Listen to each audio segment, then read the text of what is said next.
Hello friends. Did you know that nearly 80% of those who watch my videos aren't subscribed? If you enjoy the content, I'd truly appreciate it if you hit that subscribe button. It helps a lot. Also, don't forget to leave a like and share your thoughts in the comments. Your interaction not only supports the channel's growth, but also helps these stories reach more people. Thank you all for being here. By the way, where are you watching from? Let me know in the comments.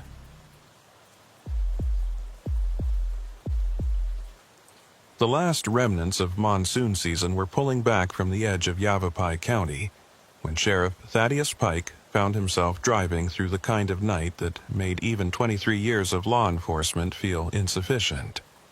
The sky held that strange, suffocating, greenish gray that follows desert storms, and through his open window came the smell of wet creosote, sharp and medicinal, mixing with the ozone-heavy air.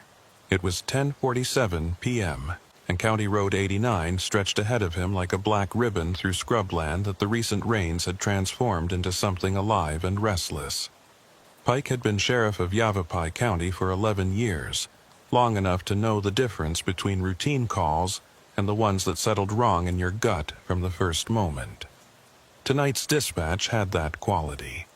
A 911 call reporting cries for help coming from inside a model home in the abandoned Sonoran Vista subdivision, a development that had died when the housing market collapsed in 2008.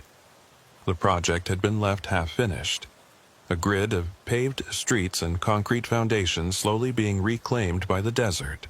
And in all the years since, it had generated nothing but the occasional trespasser complaint or teenagers looking for a place to drink beer away from parental supervision.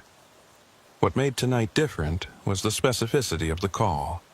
The dispatcher had received it at 10:23 p.m. A male voice, breathless and urgent, saying he could hear someone screaming for help inside one of the model homes. The caller had given a precise address, 4782 Desert Bloom Drive, the Canterbury model in Phase 2. But when dispatch tried to call back for more details, the number went straight to a generic voicemail. No name, no callback. And when they ran the number through the system, it came back as a prepaid cell phone purchased 3 months ago at a Walmart in Prescott, registered to nobody. Pike had sent Deputy Juniper Salazar ahead while he finished up paperwork on a domestic disturbance call in Dewey. Salazar was young, only 26, but she had good instincts and didn't spook easily. She'd radioed in 12 minutes ago to confirm she was approaching the subdivision, and since then nothing. No updates, no requests for backup, just silence.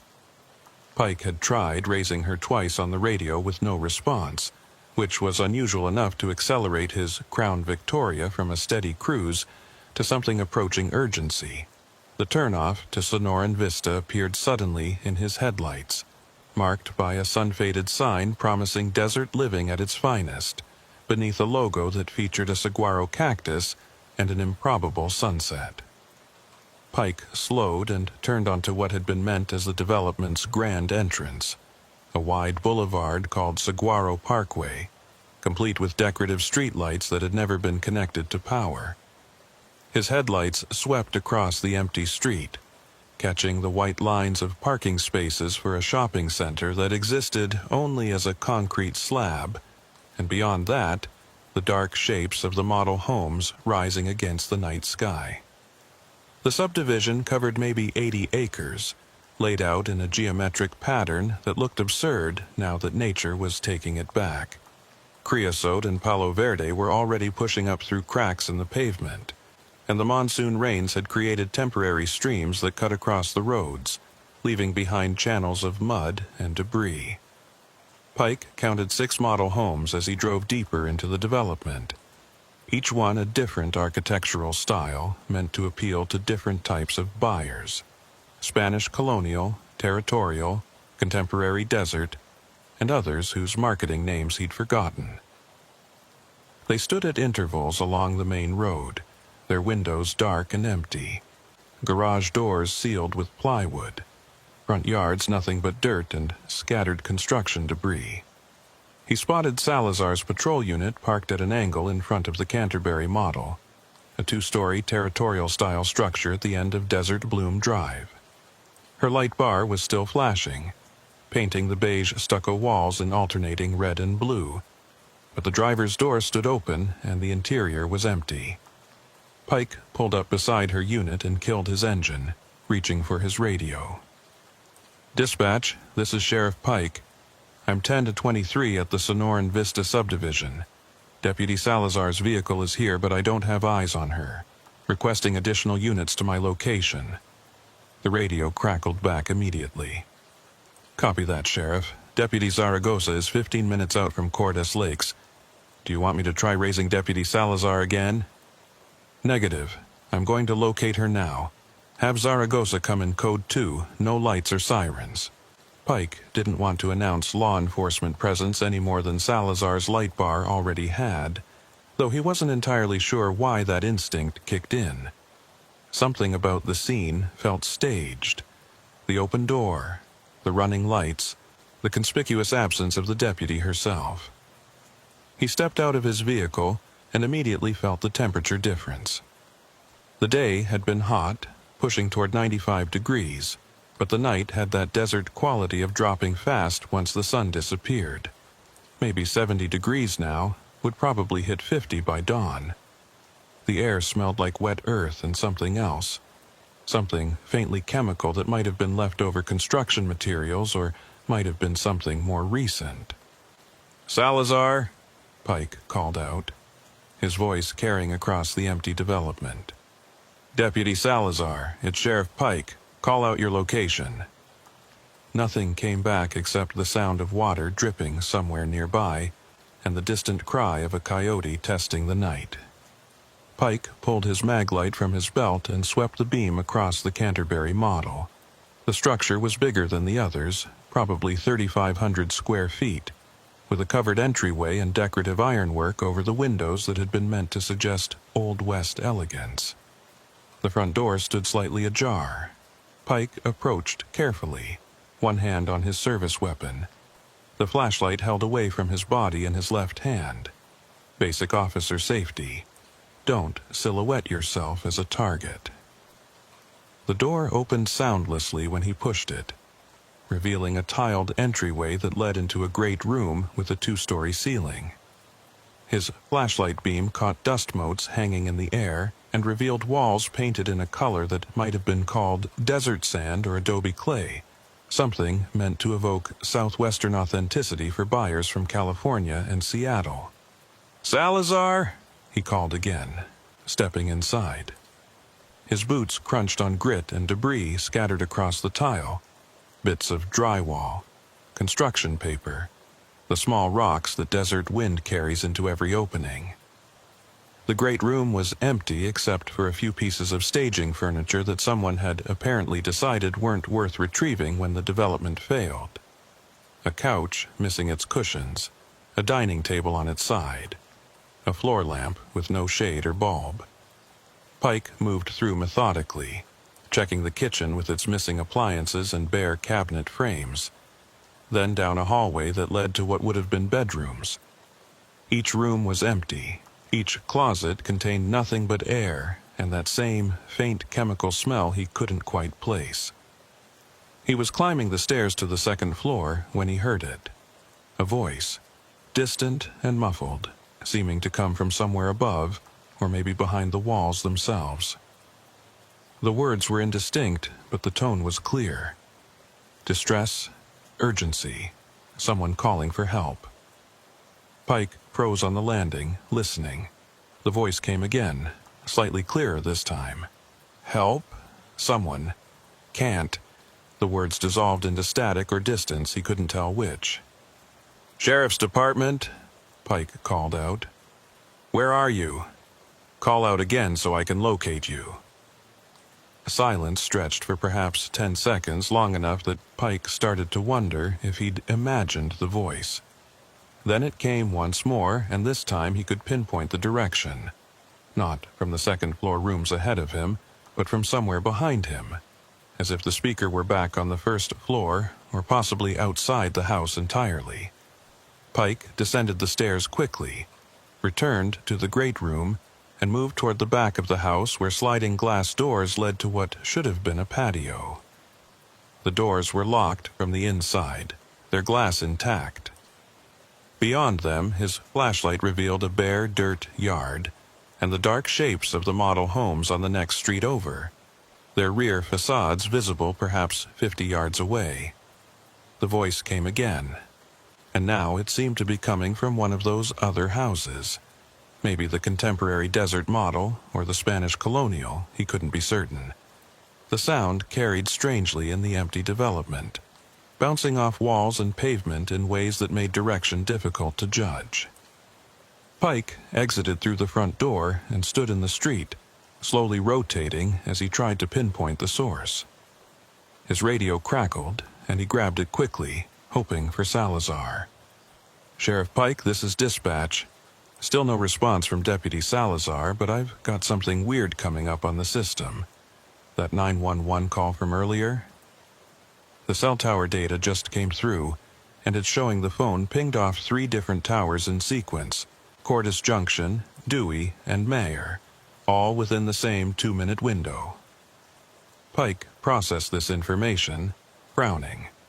Those 3 towers formed a triangle that covered maybe 40 square miles of territory. For a phone to ping off all 3 in 2 minutes meant either a technical glitch or the caller had been moving at an impossible speed. "What's the timestamp on those pings?" Pike asked. 10:23:47 p.m. for Cordis Junction, 10:24:32 for Dewey, 10:25:11 for Meyer. "Sheriff, there's no way someone drove that distance in under 2 minutes. The roads don't even connect directly." Before Pike could respond, he heard footsteps, boot heels on pavement, coming from somewhere to his left. He spun, flashlight and hand moving to his weapon simultaneously, and caught a figure in his beam about 30 yards away, standing in the middle of Saguaro Parkway. It was Deputy Salazar. She stood perfectly still, arms at her sides, facing him but not moving. Even from this distance, Pike could see that something was off about her posture. Too rigid, too motionless, like someone had pressed pause on a video. "Salazar!" Pike called out, not lowering his flashlight. "Are you injured? Why didn't you respond to radio?" The deputy didn't answer. She remained frozen in place for another 3 or 4 seconds, then abruptly turned and walked away, heading deeper into the subdivision toward the area marked as Phase 3 on the development maps, the section that had never progressed beyond cleared lots and stakes with colored tape. "Salazar, stop!" Pike broke into a jog, following the beam of his flashlight as it tracked the deputy's retreating form. She didn't stop, didn't slow, just maintained that same steady pace, turning right onto a street called Mesquite Lane that curved away from the main boulevard. Pike ran faster, his equipment belt jangling, breath coming harder than he liked to admit. He rounded the corner onto Mesquite Lane and stopped short. The street ahead was empty. Salazar had vanished. The road extended maybe 200 feet before dead-ending at a concrete barricade, with empty lots on both sides and nowhere to hide except behind the barricade itself or into the desert scrub, which would make noise and leave tracks in the mud left by the recent rains. Pike approached cautiously, sweeping his light across the dirt and pavement, looking for footprints.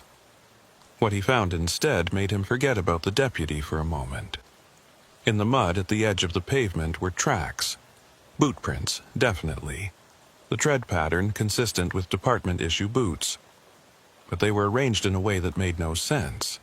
The prints led away from where he stood, heading toward the barricade as expected. But there were also prints leading back toward him, overlapping the outbound tracks in some places, as if someone had walked the same path twice.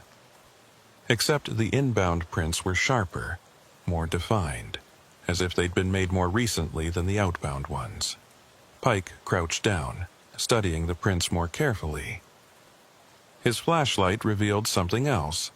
The mud around the prints was disturbed in a way that suggested water movement, as if a small stream had flowed across the area recently. But the nearest standing water from the monsoon was back near the entrance to the subdivision, and water didn't flow uphill. A sound behind him made Pike stand and turn fast. It was the voice again, the one calling for help, and now it was much closer, seeming to come from directly behind him, though no one was there. The words were clearer this time. "Help me. I can't get out. Someone please. Where are you?" Pike called out, his voice sharper now, adrenaline making his pulse hammer. "Keep talking so I can find you." But the voice had already stopped, cut off mid-word as if someone had flipped a switch. In the silence that followed, Pike became aware of another sound, distant at first but growing closer. A vehicle engine approaching from the direction of the main entrance. His radio crackled. "Sheriff Pike, this is Deputy Zaragoza. I'm just entering the subdivision now. What's your 1020? Pike grabbed his radio, eyes still scanning the darkness around him.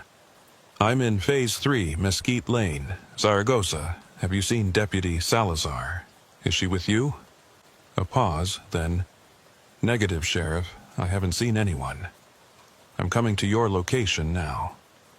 Pike waited, watching the glow of approaching headlights reflect off the model homes. Within a minute, Deputy Tully Zaragoza's patrol unit pulled up beside him, and the stocky, bearded deputy climbed out, his hand resting casually on his weapon. "Sheriff, what's going on? Dispatch said Deputy Salazar isn't responding." "She was here," Pike said, gesturing toward the empty street ahead. "I saw her standing right there, about 3 minutes ago. She walked toward this dead end and disappeared. No sign of her vehicle being moved, no response to radio, and I've got footprints here that don't make sense."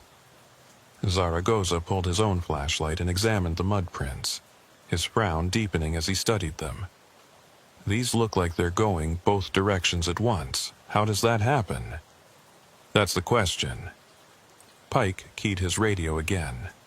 "Dispatch, this is Pike. I need you to try Deputy Salazar's cell phone directly, not just radio. Call it now and let me know if it connects." They waited in the darkness. 2 veteran law enforcement officers standing in an abandoned housing development, neither one willing to voice the thought that was forming in both their minds, that something was very wrong here, wrong in a way that didn't fit into any normal category of police work. The radio crackled back. "Sheriff, her cell phone is going straight to voicemail. But here's the weird thing. When I pinged it for location, it's showing at your current position. According to the cell tower, her phone is within 50 feet of where you're standing right now." Pike and Zaragoza looked at each other, then simultaneously began searching the immediate area, flashlights probing every shadow and hollow. They found nothing. No phone, no sign of Deputy Salazar, no explanation for why her cell would register as present when it clearly wasn't. "Sheriff," Zaragoza said slowly, his light fixed on something near the concrete barricade. "You need to see this." Pike joined him and found himself looking at another set of tracks. These ones appeared to be from a different type of shoe, maybe work boots or hiking boots, definitely not department issue. They led from the desert scrub on the left side of the road, approached the barricade, then seemed to double back on themselves in the same impossible way as Salazar's prints, the returning tracks sharper and more recent-looking than the outbound ones.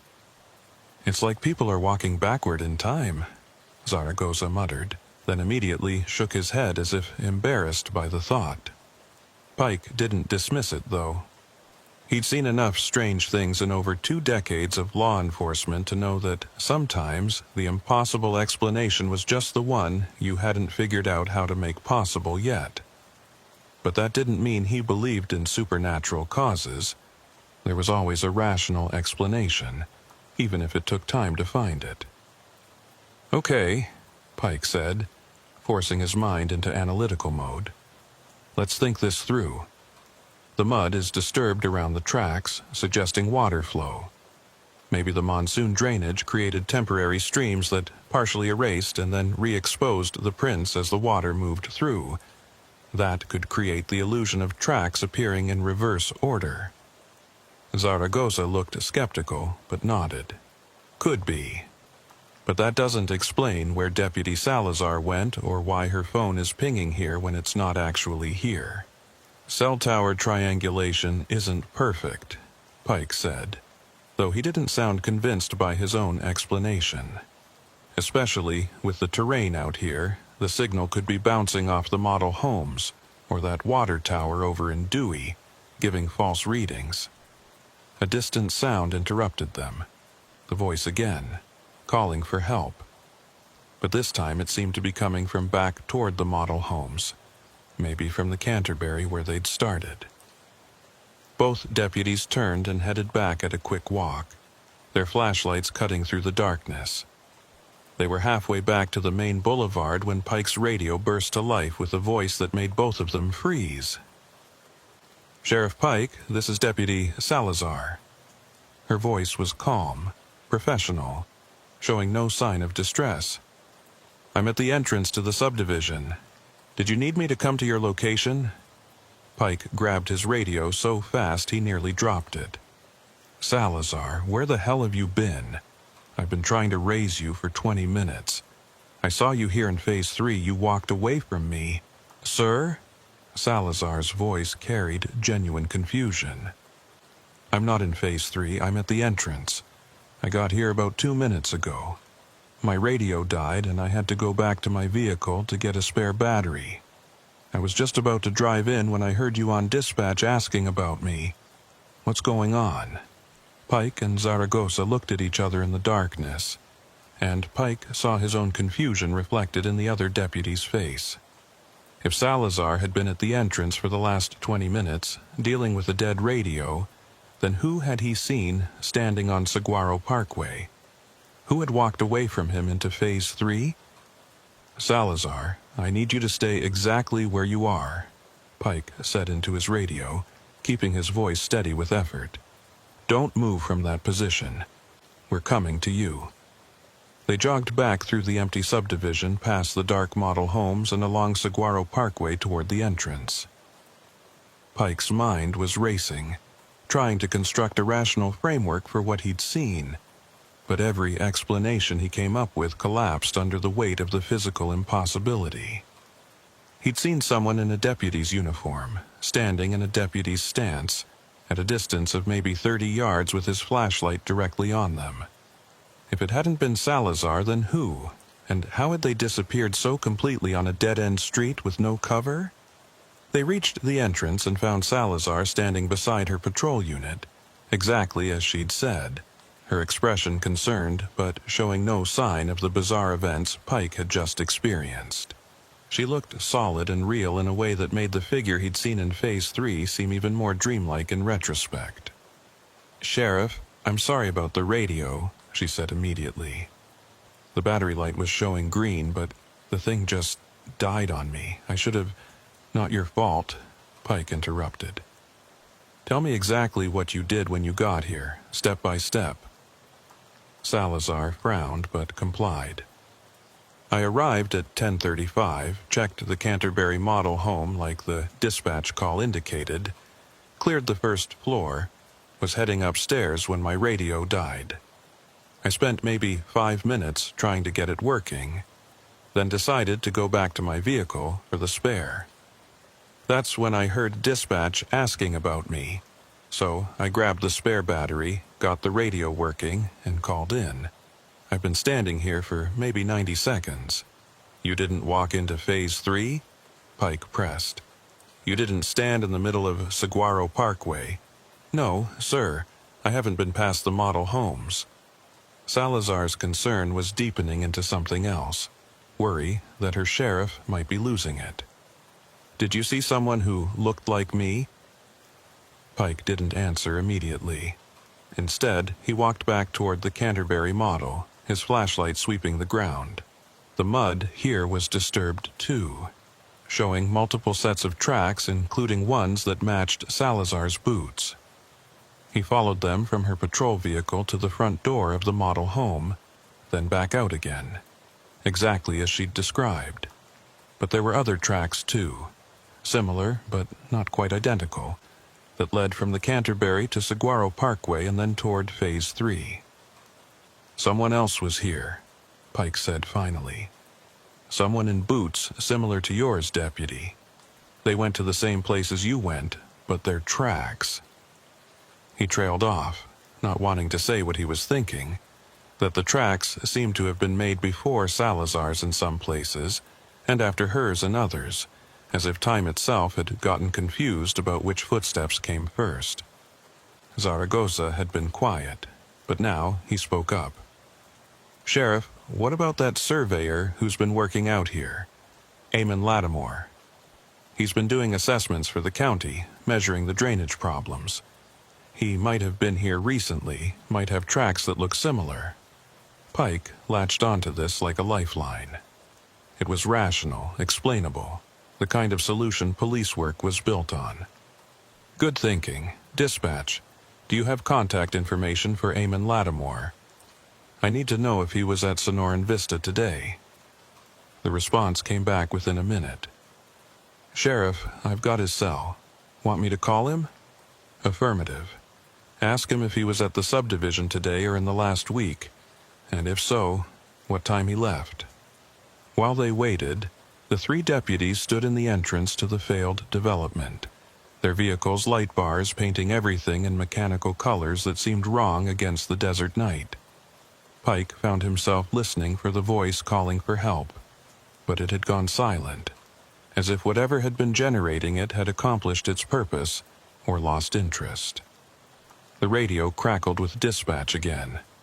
"Sheriff, Lattimore says he was at the subdivision this morning. Left around 1 o'clock p.m. He was doing drainage measurements in Phase 2 and 3. He also says..." The dispatcher paused. "He says he found something weird in the mud near Phase 3, boot prints that seemed to be going backward like someone had been walking in reverse. He thought maybe it was just the drainage playing tricks, water washing the mud around." Pike closed his eyes briefly. So Lattimore had seen the impossible tracks too, had tried to rationalize them the same way Pike was trying to do now. But that didn't explain what Pike had seen. A figure in a deputy's uniform, standing and walking, and then vanishing on a dead-end street. "Dispatch, ask Lattimore one more thing," Pike said. "Ask him if he heard any voices while he was here, anyone calling for help." Another pause. Longer this time. Then, "Sheriff, he says yes. He heard what sounded like someone yelling for help, coming from one of the model homes. He searched for about 20 minutes but never found anyone. He figured it was acoustics, sound carrying from the highway or from one of the nearby properties, bouncing off all the empty structures." Pike opened his eyes and looked at Salazar and Zaragoza. "We're not the first ones to experience this. Whatever's happening here has been happening since at least this morning, maybe longer." "So what do we do?" Salazar asked. That was the question, wasn't it? Pike thought. Standard procedure would be to secure the scene, call in additional resources, maybe request assistance from the state police or even the FBI if it looked like something criminal. But how did you investigate something that didn't follow physical laws? How did you write a report about footprints that existed in the wrong temporal order, and a voice that came from nowhere, and a figure that looked like your deputy, but wasn't? "We document everything," Pike said finally. "We photograph these tracks before the wind or weather changes them any further. We get statements from Lattimore about what he saw and heard. We review the 911 call recording with audio analysis, and we figure out a rational explanation, because there is always a rational explanation, even when it doesn't feel like it." But as he said those words, standing in the entrance to an abandoned subdivision that had been built on dreams and abandoned to the desert, Pike felt the certainty he'd carried for 23 years of police work beginning to crack. because some part of him, the part that still remembered what it was like to be afraid of the dark as a child, the part that hadn't yet been educated out of him by training and experience, knew that he'd seen something impossible tonight. And that impossible thing had been wearing a deputy's uniform and walking backward through time. Sheriff Thaddeus Pike didn't sleep that night. He sat in his office at the county building in Prescott Valley, the fluorescent lights humming overhead, reviewing the photographs Deputy Zaragoza had taken of the footprints at Sonoran Vista. The images showed exactly what Pike remembered. Boot tracks that appeared to move in contradictory directions, the returning prints somehow sharper and more recent than the outbound ones, as if physics had decided to run backward for a few crucial moments.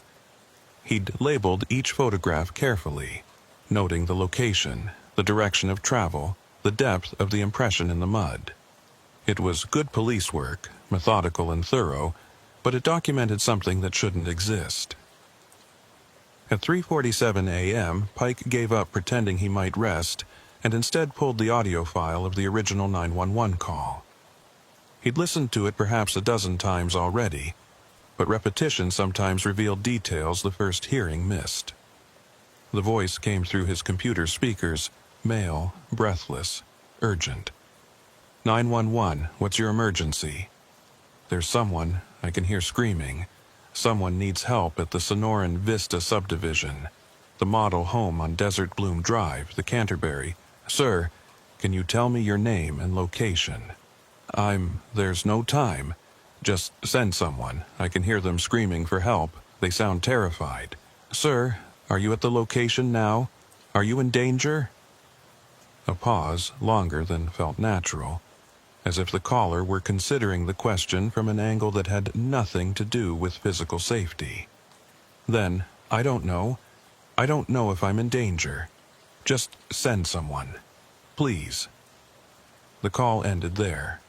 Pike isolated the background sounds, turning up the volume until the static and ambient noise filled his office. Beneath the caller's voice, he could hear something else, a rhythmic sound, almost like breathing but not quite organic, more mechanical or processed. And underneath that, very faint, what might have been wind or might have been the echo of another voice, too distant to make out words. He sent the file to the county's contract audio analyst, a retired FBI technician named Sarah Voss, who lived in Sedona and did freelance work for law enforcement agencies across northern Arizona. Her email response came back within an hour, which meant she was either an insomniac like Pike, or the file had interested her enough to prioritize it. Sheriff Pike analyzed your audio. The background noise is consistent with an enclosed space, possibly a room with hard surfaces that create reverb. The breathing-like sound is actually a recording artifact. Suggests the caller's voice might have been processed through a filter or digital modulation. Can't confirm this definitively without more samples. The secondary voice you asked about is there, but it's not contemporary with the call. It appears to be an echo or playback of the primary speaker's voice, delayed by approximately 2.3 seconds. This creates an effect where the caller is essentially responding to their own words before they speak them. I've never seen this occur naturally. Recommend follow-up on whether this call was somehow pre-recorded or digitally manipulated. Voss. Pike read the email twice, then a third time. A voice responding to itself before the words were spoken. That was impossible, unless someone had edited the audio or used some kind of delay effect. But why would someone do that? What was the purpose of creating a fake emergency call that sent deputies to an abandoned subdivision where nothing apparently waited except impossible footprints and disembodied voices? His desk phone rang, startling him out of his thoughts. The caller ID showed Yavapai County Dispatch. Pike, he answered. Sheriff, it's Martinez on the overnight desk. The dispatcher sounded uncertain, which was unusual for Elena Martinez. a 20-year veteran who Pike had always thought could handle Armageddon with the same calm efficiency she brought to lost hikers and bar fights. "I just got another call about Sonoran Vista. Different caller, different number, but same basic report. Someone hearing cries for help from the model homes." Pike sat forward in his chair, fatigue forgotten. "What time did the call come in?" 3 minutes ago. I've got Deputy Salazar en route. She was doing patrol in Quartz Junction and volunteered to respond. Tell her to wait for backup. I'm heading there now." Pike was already grabbing his keys and radio. "Martinez, I need you to keep that caller on the line as long as possible. Get a name, get details, find out exactly where they are and what they're hearing." "Already tried, Sheriff. They hung up after reporting it. But here's the thing." Martinez paused, and Pike could hear papers rustling. The call came from the same area code and prefix as last night's call. Different last 4 digits, but same general series. Both prepaid cells purchased from the same Walmart in Prescott. Both bought in the same transaction 3 months ago. Pike processed this as he headed for the stairs, taking them 2 at a time despite the hour and his age. Someone had bought multiple prepaid phones 3 months ago and was now using them to make sequential reports about the abandoned subdivision. That suggested planning, intention, a purpose beyond simple pranks or false alarms. "Martinez, pull every 911 call we've received about Sonoran Vista in the last year. I want to know if there's a pattern we've been missing." "Already on it, Sheriff. I'll have it ready when you get back." The drive to Sonoran Vista took 23 minutes through darkness that felt thicker than usual. The kind of desert night where your headlights seemed to be absorbed rather than reflected by the landscape. Pike arrived to find Salazar's patrol unit parked at the entrance, the deputy standing beside it with her flashlight sweeping the abandoned development. "Sheriff," she called out as Pike approached. "I did a preliminary walkthrough of the Canterbury model. Nobody there, no signs of disturbance, same as last night. But I heard something while I was inside, that voice calling for help. It seemed to be coming from one of the other model homes, the Spanish Colonial maybe. I was waiting for backup before investigating further." Pike nodded approval. "Good. We go together this time, and we document everything we see and hear. I want a rational explanation for what's happening here, and we're not leaving until we find it." They approached the Spanish Colonial model, a sprawling single-story structure with a tile roof and arched windows that gave it an incongruous elegance in the midst of the failed development. The front door stood slightly open, which Pike didn't remember from the previous night, though he acknowledged he might have missed it in the confusion of tracking the figure he'd thought was Salazar. "Did you open this?" Pike asked, gesturing at the door. "No, sir. It was like this when I arrived." They entered with flashlights drawn, Pike going first with Salazar covering from behind, a standard tactical approach that felt both necessary and absurd, given that they were searching an empty house for the source of a voice that probably didn't have a physical origin. The interior layout was different from the Canterbury. Instead of a great room, the Spanish Colonial had a long central hallway with rooms branching off on either side, creating a telescoping effect that made the house seem to extend much farther than its actual footprint. They cleared the first 3 rooms, a study, a bedroom, a bathroom with missing fixtures, finding nothing but construction debris and the ubiquitous desert dust. It was in the 4th room, what would have been a master bedroom, that they found the first anomaly. Someone had been there recently. The dust on the floor was disturbed by footprints, and in the center of the room sat a folding chair that definitely hadn't been part of the original staging.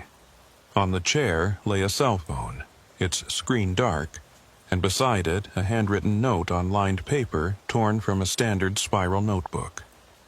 Pike approached carefully, pulling latex gloves from his pocket before touching anything. He picked up the note and read it aloud for Salazar's benefit. "Time moves different here. You've already found this. You will find this. You are finding this. All three at once. The subdivision remembers what hasn't happened yet. The handwriting was neat, almost compulsively precise, each letter formed with mathematical uniformity. Pike examined the cell phone next. A cheap, prepaid model, the same brand as the ones used to make the 911 calls. When he pressed the power button, the screen lit up showing a call log with a single outgoing call made at 3:44 a.m. to Yavapai County 911. The second call, the one that had brought them back here. "Bag these as evidence," Pike told Salazar, who was already pulling out evidence bags from her duty belt. "I want fingerprints on both items, and I want the phone's data extracted." "Sheriff," Salazar said quietly, her flashlight fixed on the wall behind the folding chair. "Look at this." Pike turned and felt something cold settle in his stomach. On the wall, written in what appeared to be mud or clay, were numbers, coordinates in the format used by surveyors and GPS systems. But these coordinates didn't correspond to any location in Arizona that Pike recognized. The latitude was too high, placing the location somewhere in the Pacific Northwest, and the longitude was several degrees off from any local landmark. Beneath the coordinates was another line of text, this one written in the same mud. "Phase 3 Mesquite Lane, 4:17 a.m. Be there or you already were." Pike checked his watch, 4:03 a.m. Whatever was supposed to happen at Mesquite Lane, the same dead-end street where he'd seen the impossible footprints and the figure that looked like Salazar, it was scheduled to occur in 14 minutes, or had already occurred, or was occurring now, depending on which tense the cryptic message preferred. "We're going to Phase 3, Pike said, making the decision even as part of his mind screamed that they should call for backup, should treat this like the potential trap it obviously was. But he was the sheriff, and sheriffs didn't hide from challenges, even when those challenges came wrapped in temporal paradoxes and written in mud on the walls of abandoned houses. They drove their separate vehicles through the subdivision, maintaining radio contact, their headlights cutting through darkness that seemed to press in from all sides. Pike kept expecting something to happen, a figure to appear in his path, the voice to call out again, the landscape itself to somehow shift or change. But the development remained empty and still, just failed infrastructure slowly dissolving back into the desert from which it had been temporarily extracted. At 4:14 a.m. they parked at the entrance to Mesquite Lane. Pike noted that the footprints from the previous night were still visible in the mud, though they'd been partially obscured by wind-blown sand. He and Salazar walked side by side down the dead-end street, their flashlights sweeping in synchronized arcs. At 4:17 a.m. exactly, Pike's radio erupted with a burst of static that resolved into a voice, his own voice, he realized with mounting horror, saying words he hadn't yet spoken. "Salazar, behind you. Someone's standing behind you right now." Salazar spun, her flashlight and weapon coming up together, illuminating nothing but empty air and the concrete barricade that marked the street's terminus. Pike's radio continued transmitting what sounded like a conversation between himself and Salazar, words they hadn't said but somehow felt inevitable, as if they were listening to a script they would soon be forced to perform. "Sheriff, what is that?" the radio Salazar's voice asked. "What am I looking at?" "I don't know," Radio Pike replied. "It's like the air is folding in on itself, like space is—" The transmission cut off abruptly, replaced by a tone Pike recognized, the emergency broadcast system alert that preceded severe weather warnings. But instead of the standard message about flash floods or dust storms, the synthesized voice said, "Temporal anomaly detected. Causality loop established. Present moment contains echo of future event. Recommend immediate evacuation of affected area." Then silence, broken only by the desert wind and the sound of Pike's own heartbeat thundering in his ears. Sheriff, Salazar said, and her voice was steady despite everything, which Pike found deeply reassuring. I think we need to bring in outside help. This is beyond regular law enforcement. This is something else. Pike wanted to agree, wanted to call in the FBI or the state police or maybe some agency he'd never heard of that dealt with impossible things. But before he could respond, his flashlight beam caught something new in the mud at their feet. Fresh footprints, still wet enough that water was pooling in the depressions, forming right there as they watched, as if invisible feet were pressing down into the earth. The prints moved toward them from the barricade, a steady walking pace, getting closer with each impossible step. Pike and Salazar backed away instinctively, their flashlights following the progression of the forming prints. When the invisible walker reached a point perhaps 10 feet from where they stood, the footprints stopped appearing. But Pike could feel something there, a presence or pressure in the air, the sensation of being watched by something that existed just slightly to the left of reality. Then it spoke. Not through the radio this time, but directly into the air between them. A voice that sounded like Pike's own, but wrong somehow. The cadence off by fractions of a second. You're looking for an explanation. Linear time doesn't work here. The subdivision exists in multiple states simultaneously. What was, what is, what will be. The monsoon did something to the ground, washed away the barriers that keep moments separate. Now they bleed together. "Who are you?" Pike demanded, his service weapon drawn though he had no idea what he was pointing it at. "I'm you," the voice replied, "from 17 minutes ahead, trying to warn you about what happens next, but I can't remember anymore if the warning creates the event or prevents it. Causality doesn't work properly here. Everything's already happened and nothing's started yet." The air in front of them seemed to shimmer, like heat distortion off summer pavement, and for just a moment Pike saw something, a figure that might have been human, or might have been something wearing humanity like a poorly fitted suit, its proportions wrong in subtle ways that made his eyes hurt to process. Then, Surveyor Eamon Lattimore's voice crackled over the radio, cutting through the impossible moment. "Sheriff Pike, this is Lattimore. I know it's early, but I just got home from an out-of-town job and checked my messages. You called asking about the subdivision. I need to tell you something I didn't mention before because I thought I was losing my mind. But after hearing your voicemail, I think maybe I'm not crazy. Maybe we're both seeing the same thing." "Lattimore, what is it?" Pike asked, grateful for anything resembling normal procedure, normal communication, normal anything. 3 weeks ago, I was doing preliminary surveys at Sonoran Vista. This was before the monsoon, before all the rain.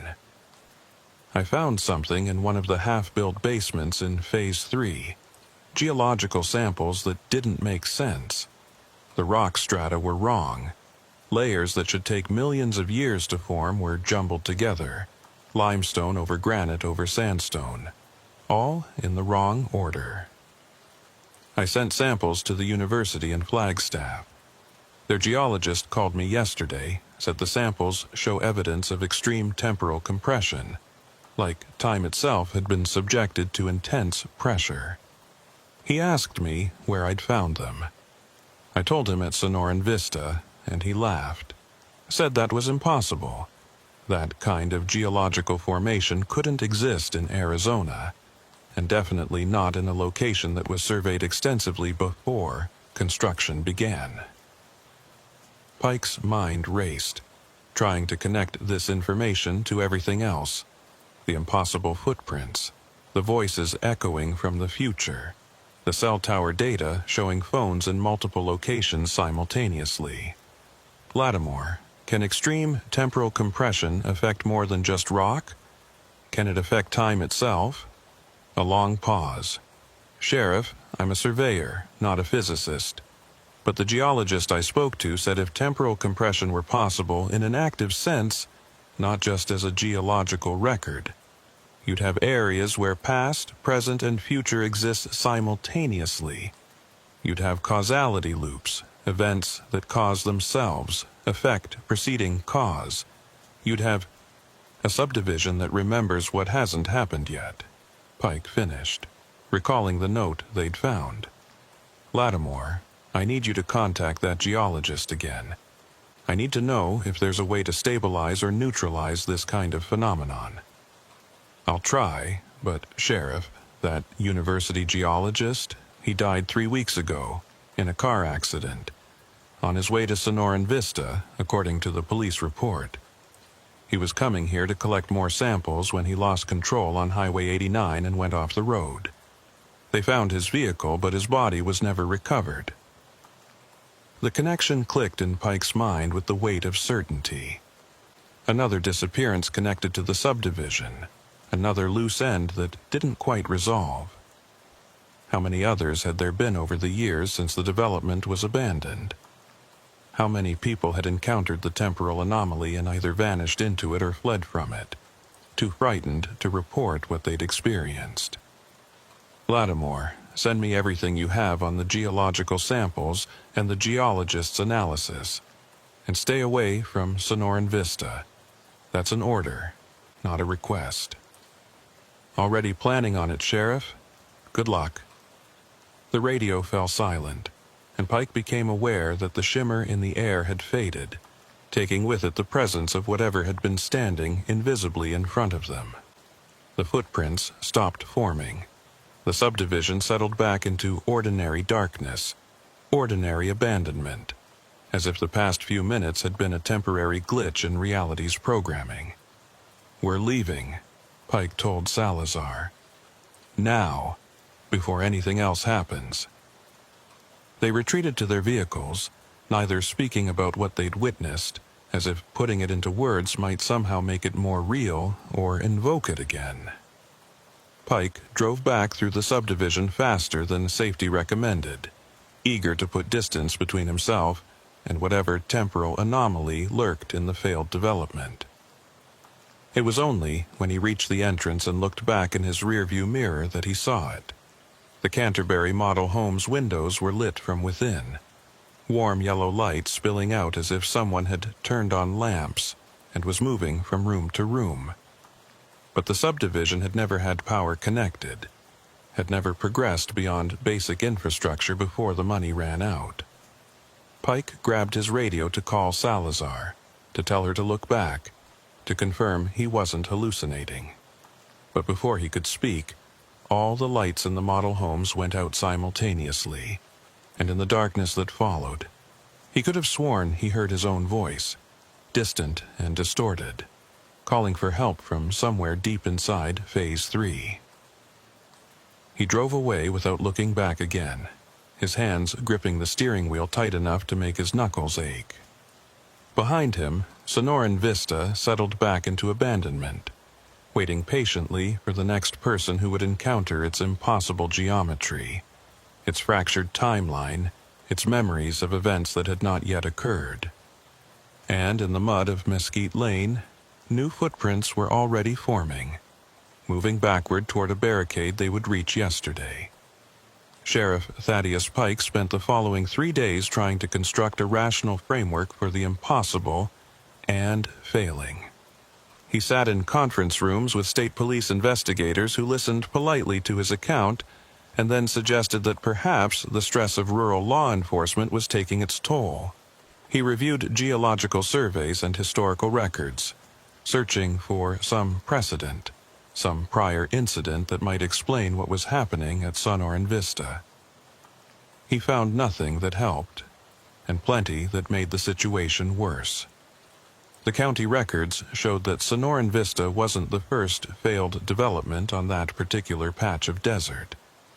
In 1987, a company called Desert Dreams LLC had attempted to build a retirement community on the same site, breaking ground on infrastructure before financial irregularities forced the project into bankruptcy. Before that, in 1952, the land had been surveyed for a military installation, some kind of communications facility, the record suggested, but the project was abruptly canceled with no explanation given. And going back further, to the late 1800s, Pike found references in territorial newspapers to the area being avoided by both settlers and the local indigenous populations, though the reasons given were vague, mentioning only that the land was troubled or unquiet. What troubled Pike most was the pattern of disappearances connected to the site. He'd requested missing persons reports for the region and found 8 cases over the past 30 years that had some connection to the Sonoran Vista area. A surveyor in 1991 who vanished while mapping property boundaries. A real estate agent in 2003 who was last seen showing the property to potential investors. A photographer in 2009 documenting abandoned developments for an art project. None of the cases had been solved, and in 6 of the 8, no bodies had ever been recovered. On the morning of the 4th day after his second visit to the subdivision, Pike received a call from Eamon Lattimore. The surveyor's voice was tight with something that might have been fear or excitement or both. "Sheriff, I got in touch with a colleague of the geologist who died, Dr. Sarah Vance at Northern Arizona University. She's been studying the samples I sent, and she wants to meet with you. She says what she's found is significant, but she won't discuss it over the phone. She's driving down from Flagstaff this afternoon and asked if you could meet her at my office around 3 p.m.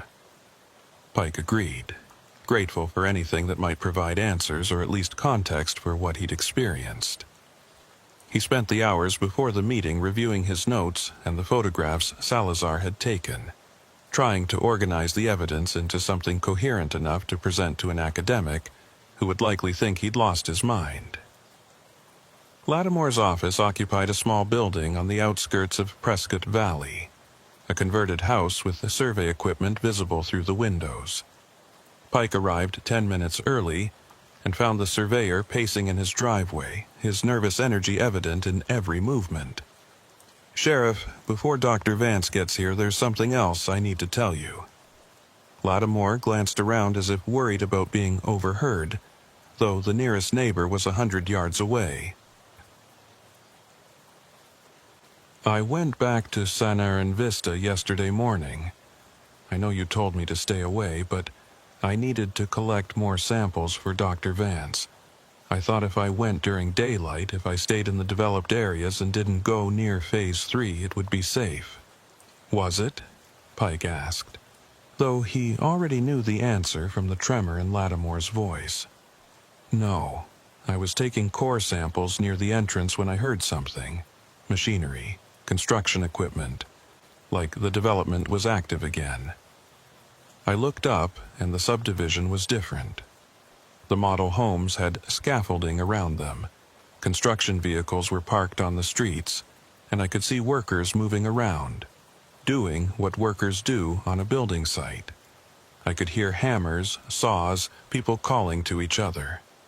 It lasted maybe 30 seconds, and then it just stopped. Everything went back to being abandoned. But Sheriff, those vehicles I saw?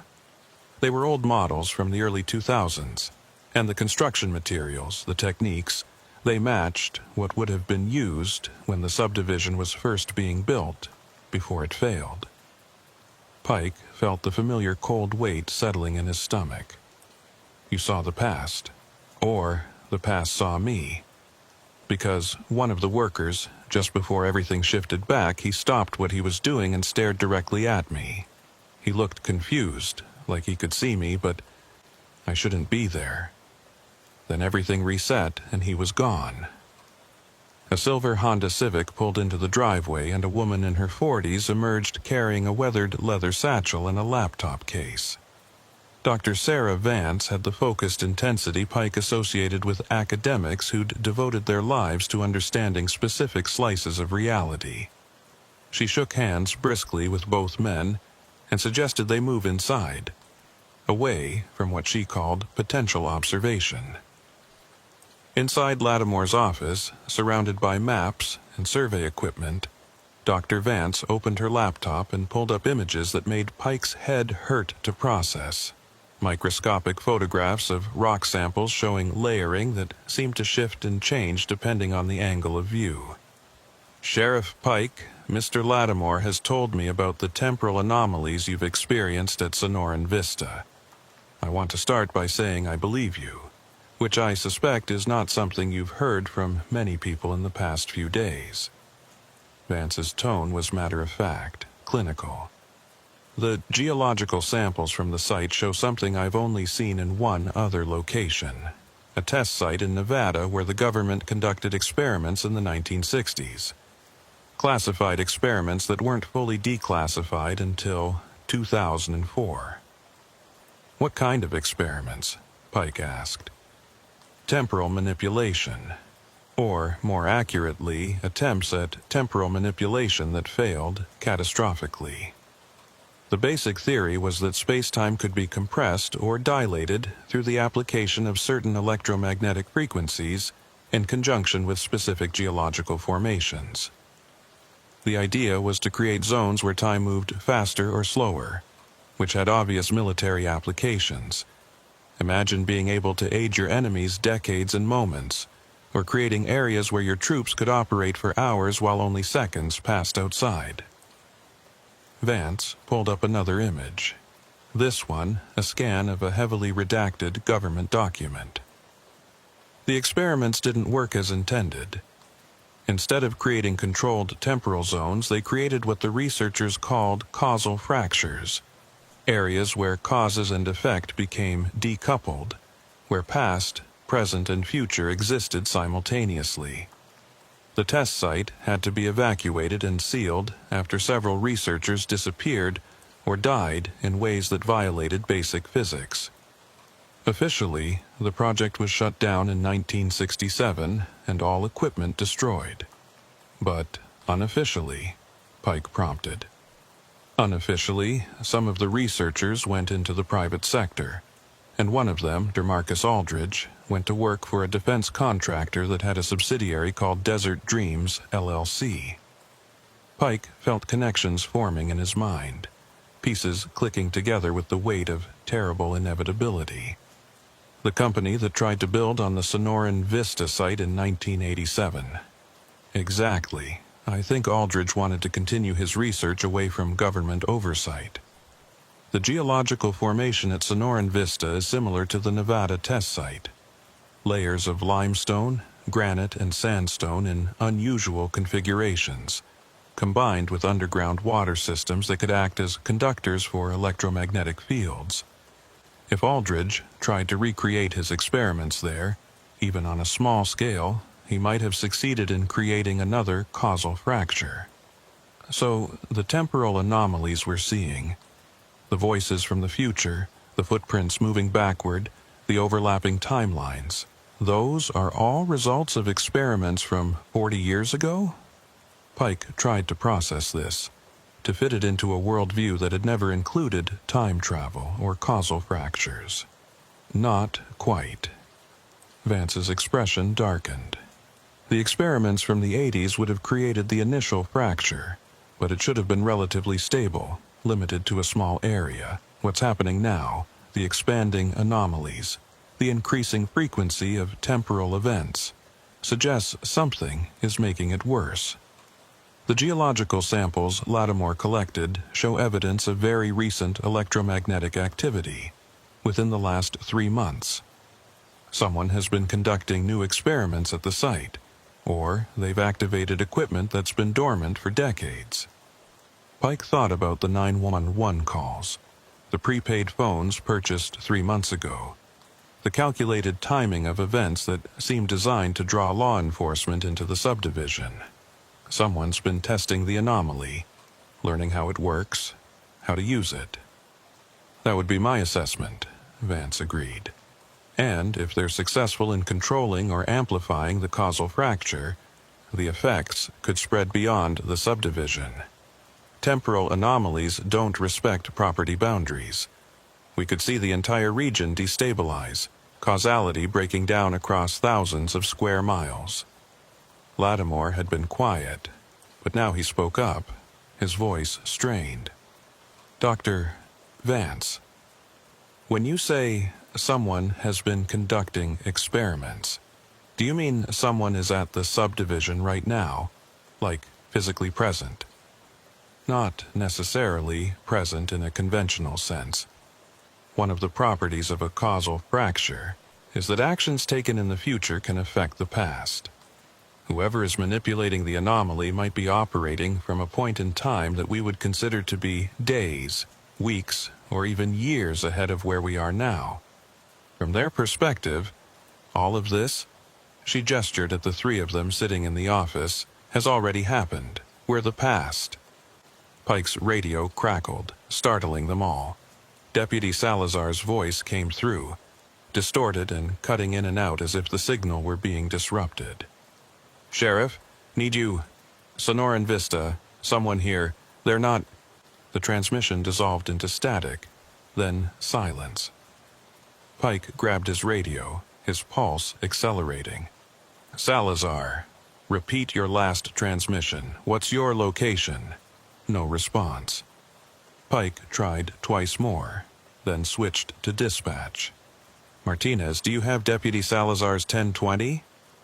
The dispatcher's voice came back clear and professional. "Sheriff, Deputy Salazar is off duty today. She's not scheduled for patrol until tomorrow. Her GPS tracker shows her vehicle at her residence in Chino Valley." "Are you certain?" Pike demanded. "Positive, Sheriff. I'm looking at the tracking system right now. Her unit hasn't moved in 3 hours. Pike and Lattimore exchanged glances. Dr. Vance closed her laptop slowly, her academic detachment giving way to something more immediate and visceral. "Sheriff, I think we need to go to the subdivision, now. That radio call wasn't from your deputy in the present. It was either from the future or from a version of her that's already caught in the causal fracture." Pike was already moving toward the door, his training overriding his fear. "Lattimore, I need you to stay here. If we're not back in 2 hours, contact the state police and the FBI. Tell them everything Dr. Vance told us. Dr. Vance, you should also stay. With respect, Sheriff.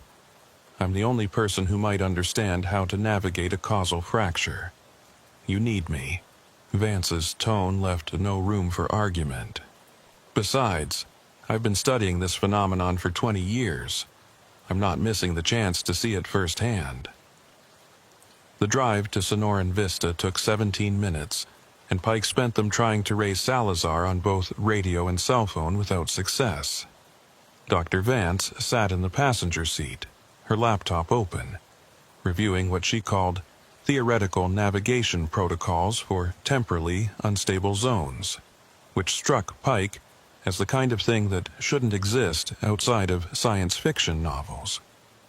They arrived at the subdivision entrance to find 3 vehicles already there: Salazar's patrol unit, which shouldn't have been there at all; Eamon Lattimore's truck, which was impossible since they'd left him at his office; and a white sedan that Pike didn't recognize. All 3 vehicles were empty, doors open, engines still running as if their occupants had exited in a hurry. "This doesn't make sense," Pike said, checking Salazar's unit and finding her radio on the front seat, still transmitting a carrier signal. "How can these vehicles be here when we know their owners are somewhere else?" "They're not somewhere else," Vance said quietly, her attention fixed on something beyond the vehicles. "Look at the subdivision, Sheriff. Really look at it." Pike turned and felt reality tilt sideways. The Sonoran Vista subdivision was no longer abandoned. Lights blazed in every model home. Vehicles, modern vehicles including what looked like his own Crown Victoria, were parked along the streets. He could see people moving inside the houses, shadows passing in front of lit windows. And in the distance, near Phase 3, he could hear voices calling out, including one that sounded distressingly like his own. "It's all happening at once," Vance whispered, and there was awe in her voice alongside the fear. every version of events, every timeline. The subdivision has become a nexus where past, present, and future are completely superimposed. Those vehicles aren't from other locations, they're from other whens. Pike's radio erupted with voices, dozens of them overlapping, all of them his own or Salazar's or Lattimore's, reporting on events that had happened, were happening, would happen. He heard himself calling for backup at a timestamp 3 days in the future. He heard Salazar reporting a body found in Phase 3 during a blizzard, though Yavapai County rarely saw snow. He heard Lattimore describing geological formations that couldn't exist, temporal strata folded in on themselves like origami. And beneath all those voices, barely audible but present, he heard someone else, a voice that sounded wrong, synthesized or processed or simply not quite human, saying words that might have been a warning or might have been an invitation. The fracture is complete. All times are one time. Come see what you will have been. Dr. Vance grabbed Pike's arm, her grip surprisingly strong. Sheriff, we need to establish a baseline. We need to anchor ourselves to a specific moment in time, or we'll get lost in the fracture. Pick a detail, something specific and unique to right now, and hold on to it. Pike looked down at his watch. 3:47 p.m., the second hand sweeping past the 12. He focused on that moment, that specific second, trying to use it as a tether to prevent himself from sliding into other weens. Okay, anchored, now what? Now we find Deputy Salazar before she becomes permanent in a timeline that isn't hers. They moved into the subdivision, walking past vehicles that flickered between being pristine and being rusted hulks, past model homes that shifted from completed to skeletal frameworks and back again. Pike could see multiple versions of the streets overlapping, paved and unpaved, wet and dry, crowded with construction workers and completely empty. The air itself seemed thick, resistant, as if they were walking through layers of time that had been compressed into the same physical space. They found Salazar standing in the middle of Saguaro Parkway, exactly where Pike had seen the figure that resembled her on his first night at the subdivision. But this time she was real, solid, and clearly terrified. She turned as they approached, her service weapon drawn, her eyes wide. "Sheriff, what's happening? I got a call about a disturbance here, and when I arrived, everything started." She struggled for words. "I can see yesterday. I can see tomorrow. I can see versions of this subdivision that never existed, and versions that haven't been built yet. How is this possible?" "Deputy, listen to me." Pike kept his voice calm, authoritative, the tone he'd used 1,000 times to talk frightened people through crisis situations. "You're experiencing a temporal anomaly. Your call didn't come from dispatch, it came from the fracture itself. You're not supposed to be here, and we need to get you out before you become trapped in a different timeline." But even as he spoke, Pike saw Salazar begin to flicker, her image doubling and tripling, showing different versions of her standing in slightly different positions, wearing different uniforms, holding different equipment. One version was decades older, gray-haired and wearing a sheriff's star. Another was younger, in street clothes, looking confused. A third was transparent, barely visible, as if that version had almost but not quite existed. "Sheriff, she's decoherence," Vance said urgently.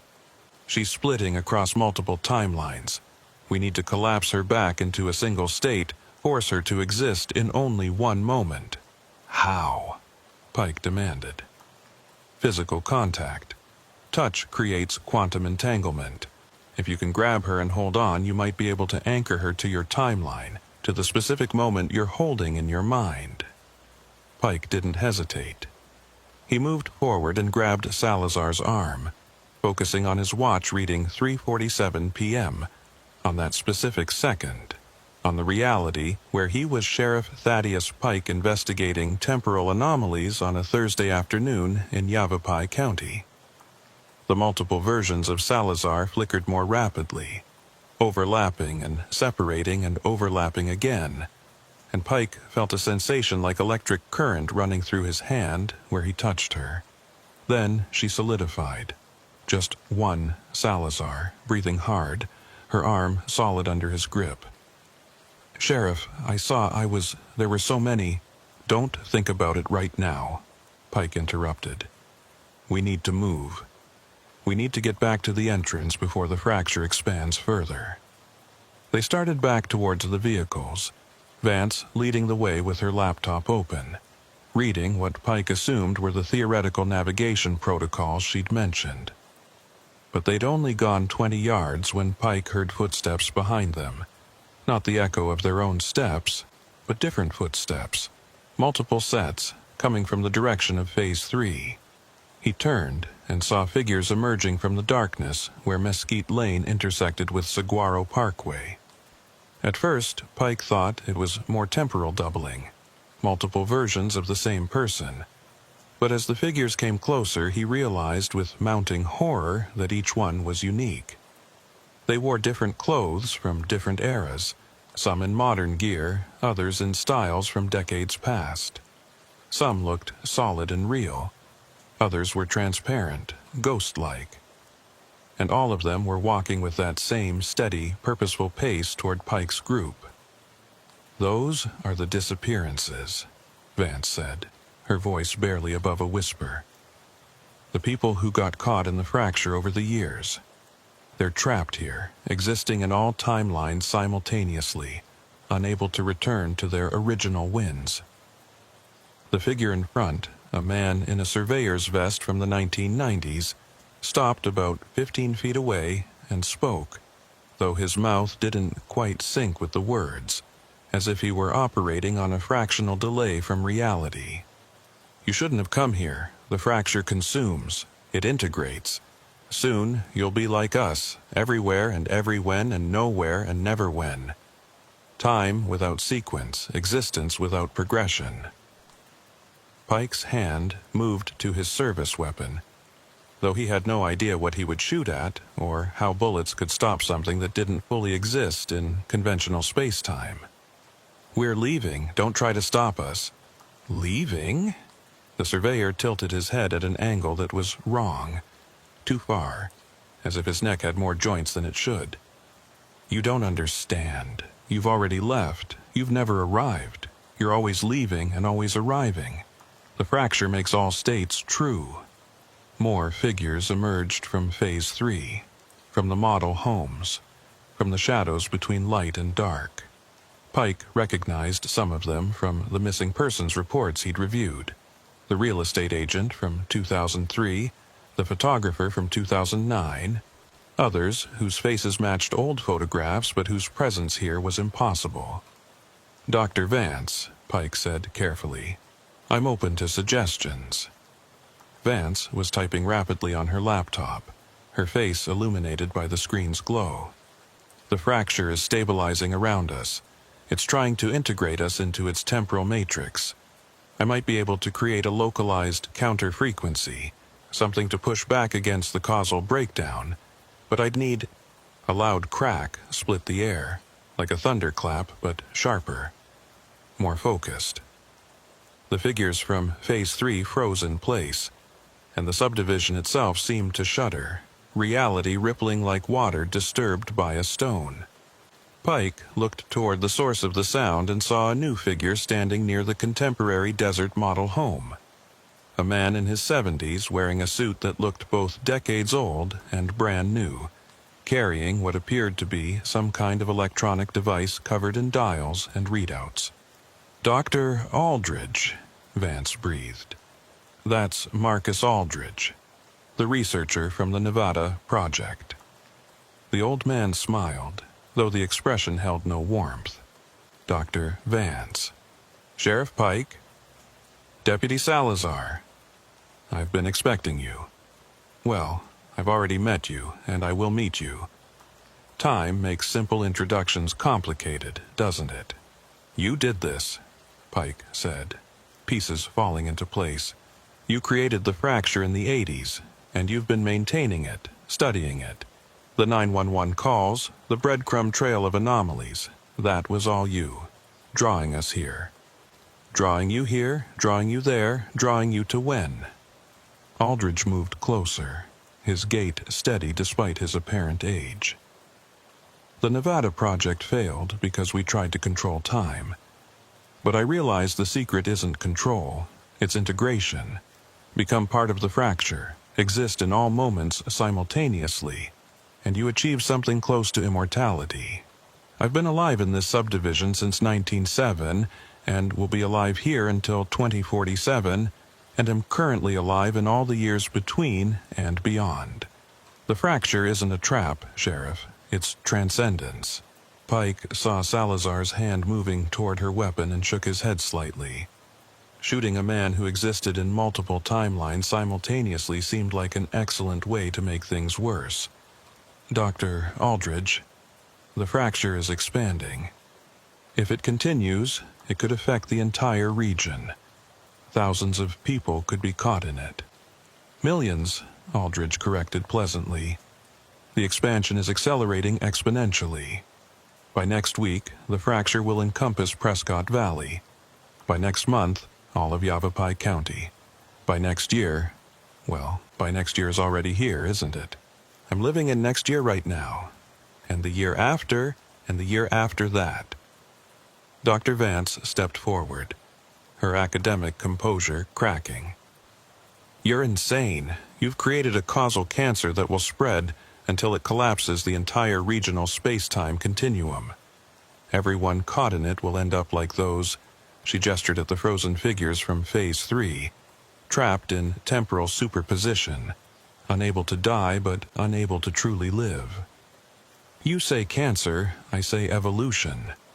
Aldridge held up his device. This is a temporal harmonizer, an improved version of what we used in Nevada.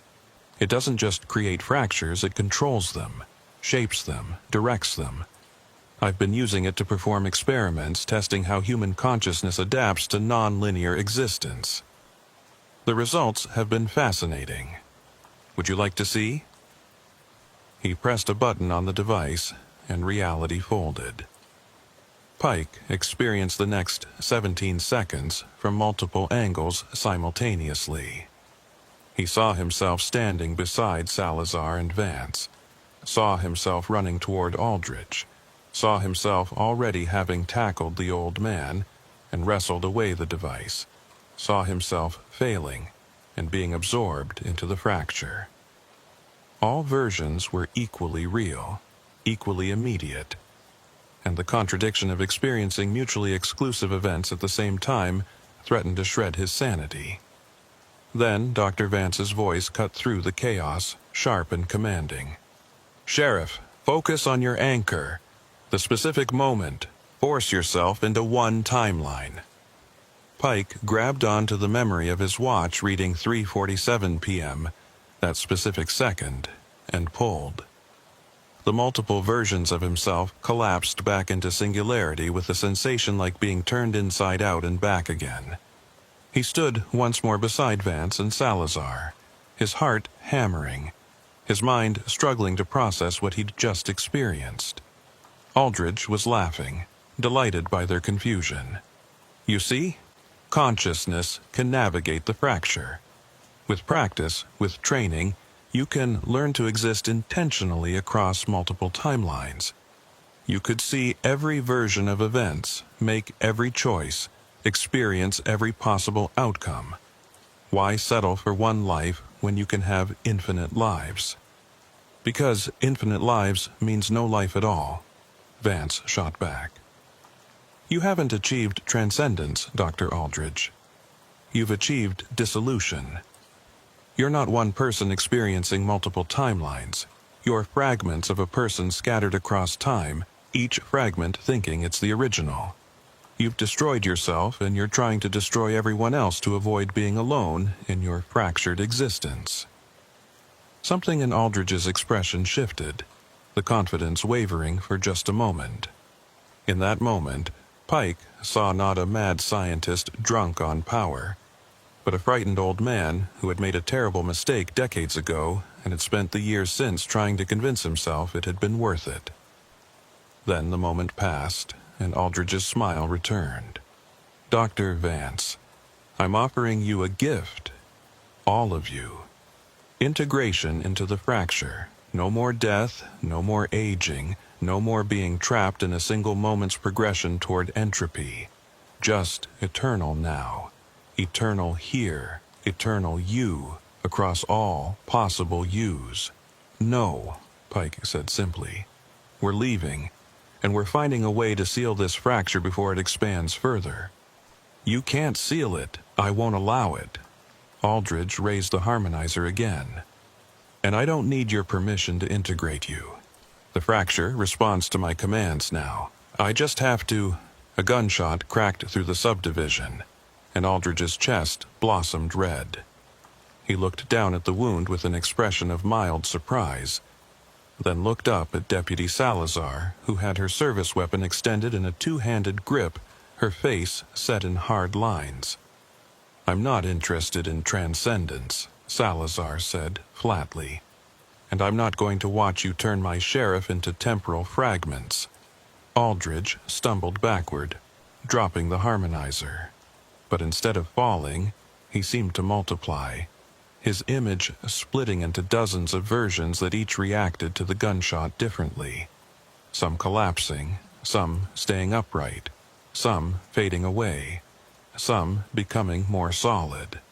And from each version came a different response. Voices overlapping in a grotesque chorus. "You can't kill me. I'm already dead. I haven't been born yet. I'm dying in 1987. I'm ascending in 2047. You've made me stronger. You've made me weaker. You've done nothing. You've done everything."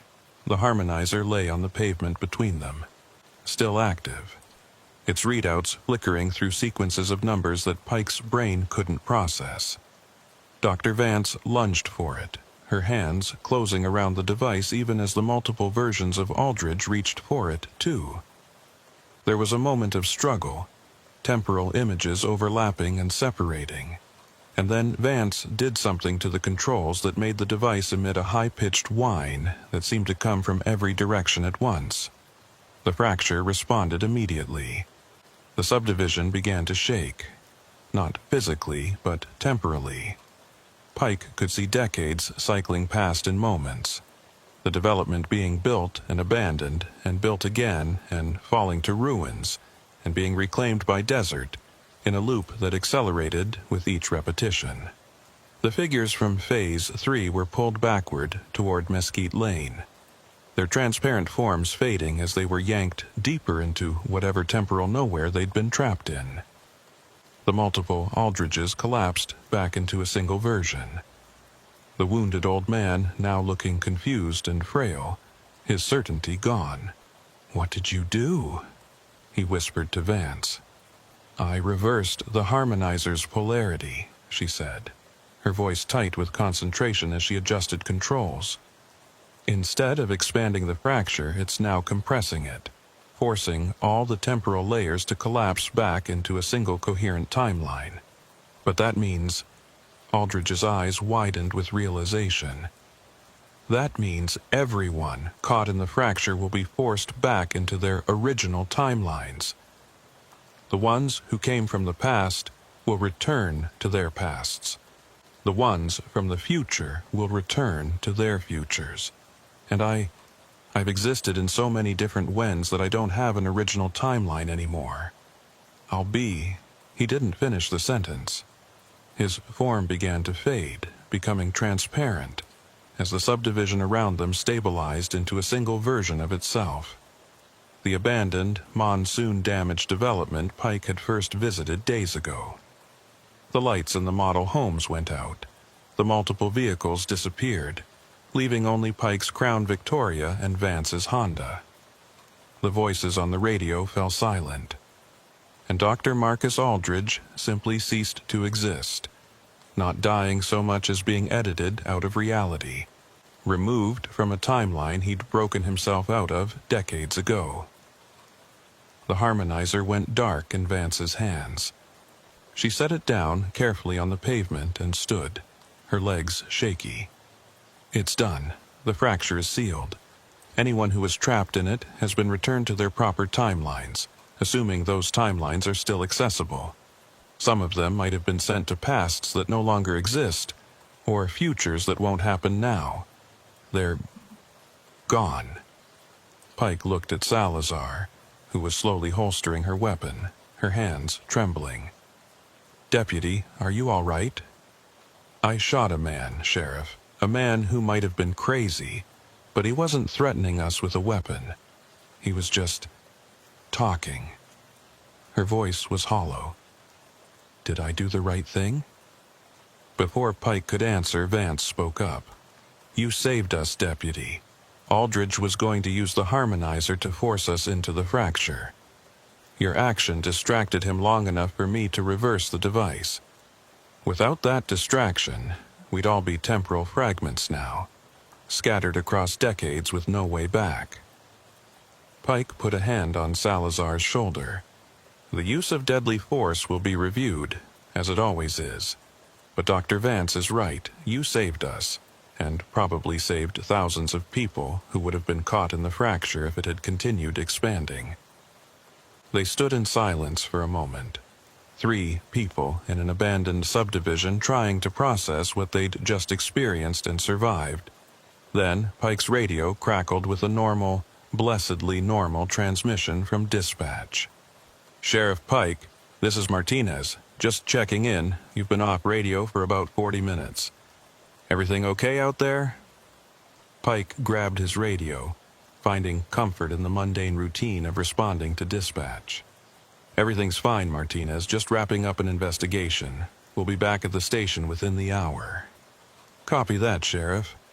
Oh, and just FYI, we got another call about Sonoran Vista about 10 minutes ago. Someone reporting strange lights and voices.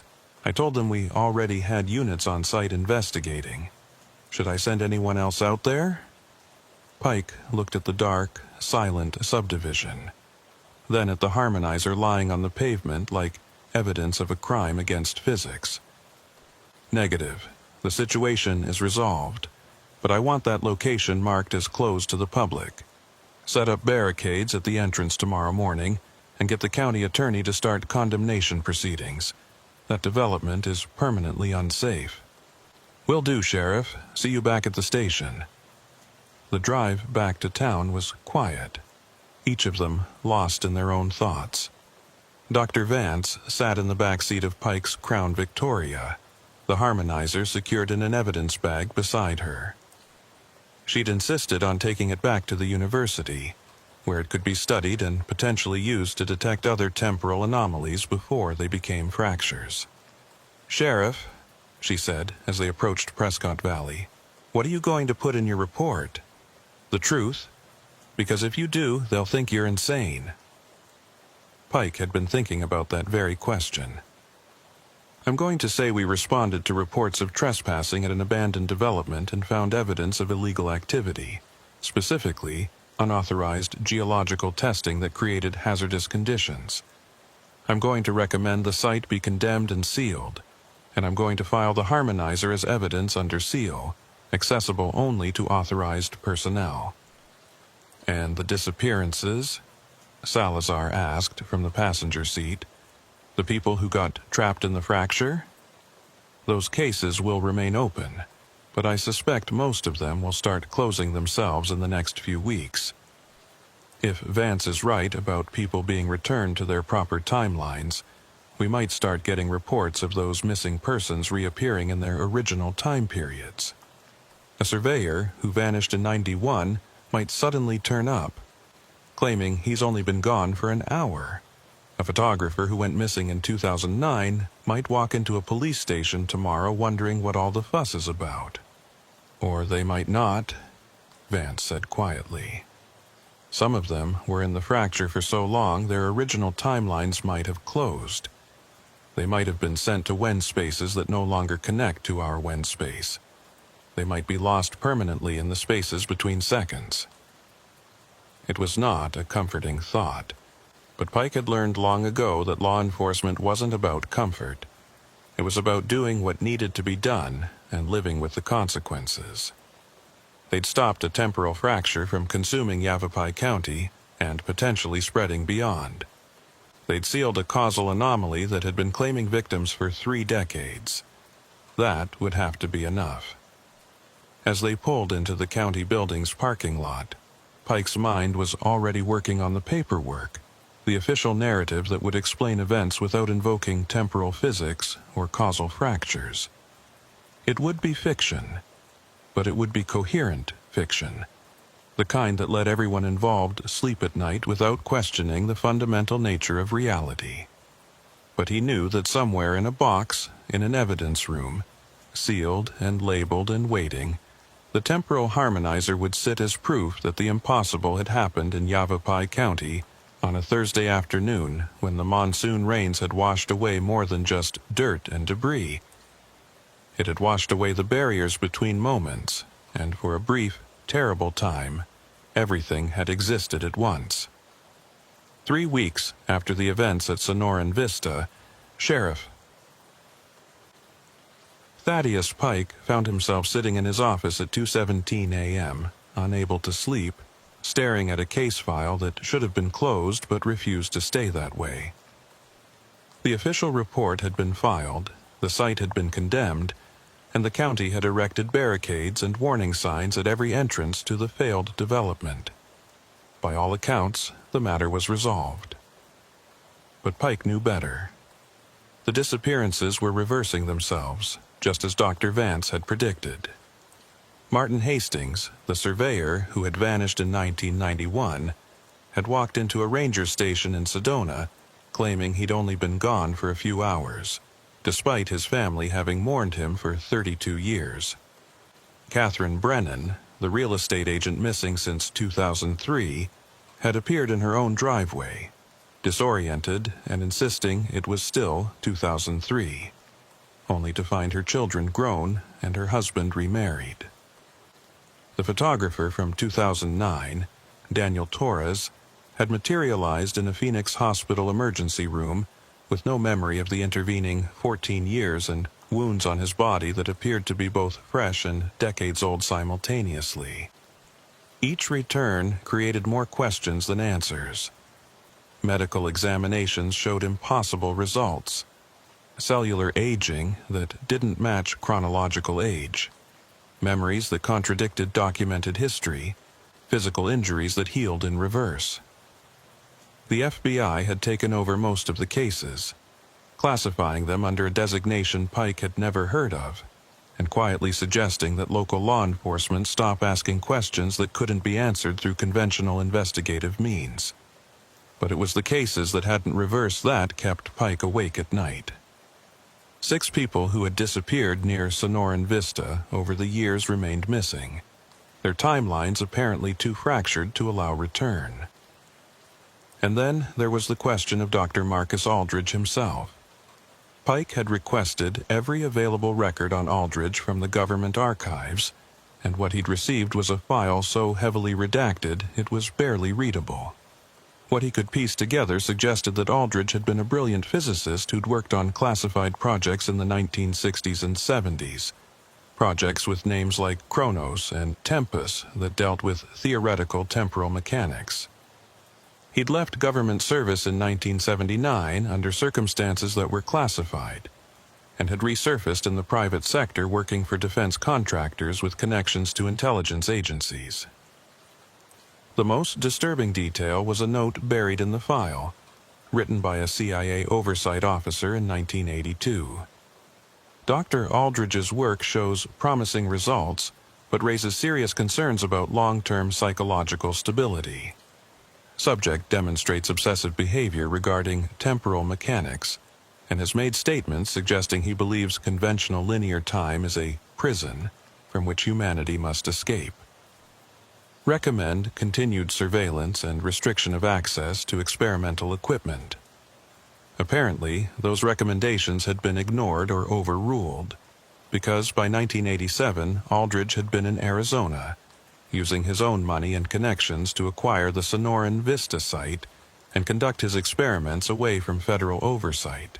And now he was gone, erased from a timeline he'd broken himself out of, existing nowhere and everywhere simultaneously, or perhaps not existing at all. Pike's desk phone rang, shattering the 2 a.m. silence. He grabbed it on the second ring, his law enforcement instincts making him alert despite the hour. "Sheriff Pike."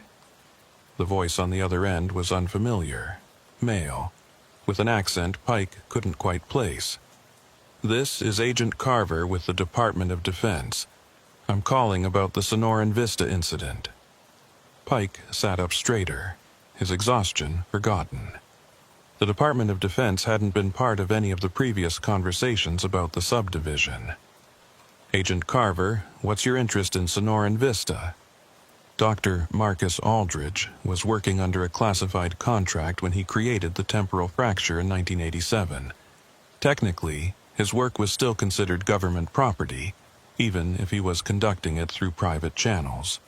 The harmonizer device that Dr. Vance recovered is also government property, and we need to arrange its immediate transfer to a secure facility. "The harmonizer is evidence in an active investigation," Pike said carefully. "It's secured at Northern Arizona University under Dr. Vance's supervision." "Sheriff, I'm not asking for your cooperation. I'm informing you of what's going to happen. We have jurisdiction over anything related to Aldrich's work, and we're exercising that jurisdiction. The device will be transferred to our custody within 48 hours, and all local records of the Sonoran Vista incident will be sealed under national security protocols." Pike felt anger rising but kept his voice level. "Agent Carver, people died because of Aldrich's experiments. People are still missing. You can't just classify this away and pretend it didn't happen." "We're not pretending it didn't happen, Sheriff. We're ensuring it doesn't happen again, and that requires controlling access to the technology Aldrich developed." A pause. "There's something else you should know. The fracture at Sonoran Vista wasn't completely sealed. Dr. Vance's reversal of the harmonizer compressed the temporal anomaly, but our readings suggest there's still a small residual effect at the site, a kind of temporal echo. Nothing dangerous at current levels, but it needs to be monitored." "Monitored by whom?" Pike demanded. "By the same people who let Aldrich conduct unsupervised experiments for decades? By people who understand the technology better than a rural sheriff's department, with all due respect." Carver's tone suggested he meant no respect at all. "The site will remain under federal oversight. Your barricades will be reinforced with our personnel, and you and your deputies will stay away from Sonoran Vista. Is that clear?" Pike wanted to argue, wanted to tell this faceless bureaucrat that Yavapai County was his jurisdiction, and he didn't take orders from federal agents who showed up after the crisis was over. But he'd been in law enforcement long enough to know when a fight was unwinnable. The federal government had resources and authority that a county sheriff couldn't match. "Crystal clear," Pike said, the words tasting bitter. "But I want one thing in exchange for my cooperation. You're not in a position to make demands, Sheriff. I want to know what happened to the 6 people who didn't come back, the ones whose timelines were too damaged to allow return. Do they still exist somewhere? Are they trapped in some kind of temporal limbo? Because their families deserve answers." Silence stretched for several seconds before Carver responded, and when he did, his voice had lost some of its bureaucratic edge. "Honestly, Sheriff, we don't know. The physics of what Aldrich created are still theoretical. It's possible those 6 people are scattered across timelines that no longer intersect with our reality. It's possible they're experiencing time in a non-linear way, living their lives out of sequence. Or it's possible they simply ceased to exist when their timelines collapsed. We may never know. That's not good enough for their families. No, it's not. But it's all we have." Carver paused again. "Sheriff, for what it's worth, you did good work at Sonoran Vista. You stopped a catastrophic expansion of the fracture and saved thousands of people from being caught in it. That won't be in any official records, and you won't get recognition for it. But it matters. You should know that."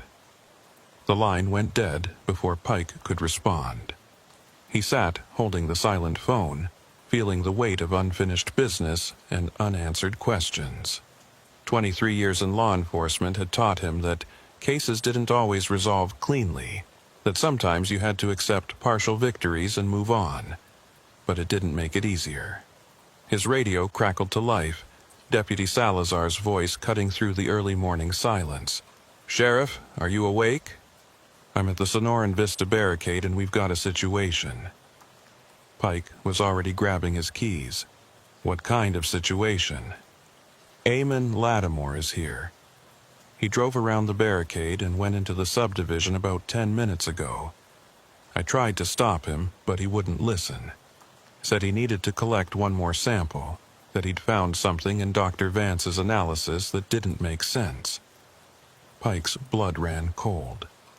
"Did he go into Phase 3? "I don't know, Sheriff. He was heading in that direction when I lost sight of him.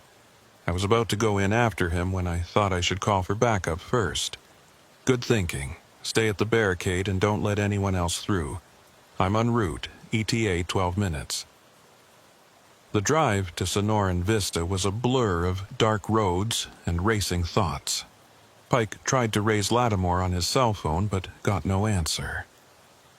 He tried to convince himself that the surveyor had simply gone to collect geological samples and would emerge unharmed, but the cold certainty in his gut told him otherwise. The temporal echo that Agent Carver had mentioned. What if it was more than just a residual effect? What if the fracture was trying to reconstitute itself?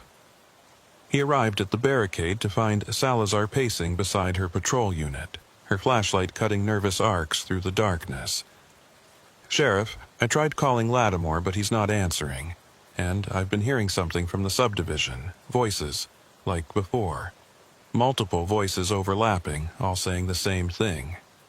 "What are they saying?" "They're saying the echo remembers. Over and over. The echo remembers." Pike grabbed his own flashlight and radio.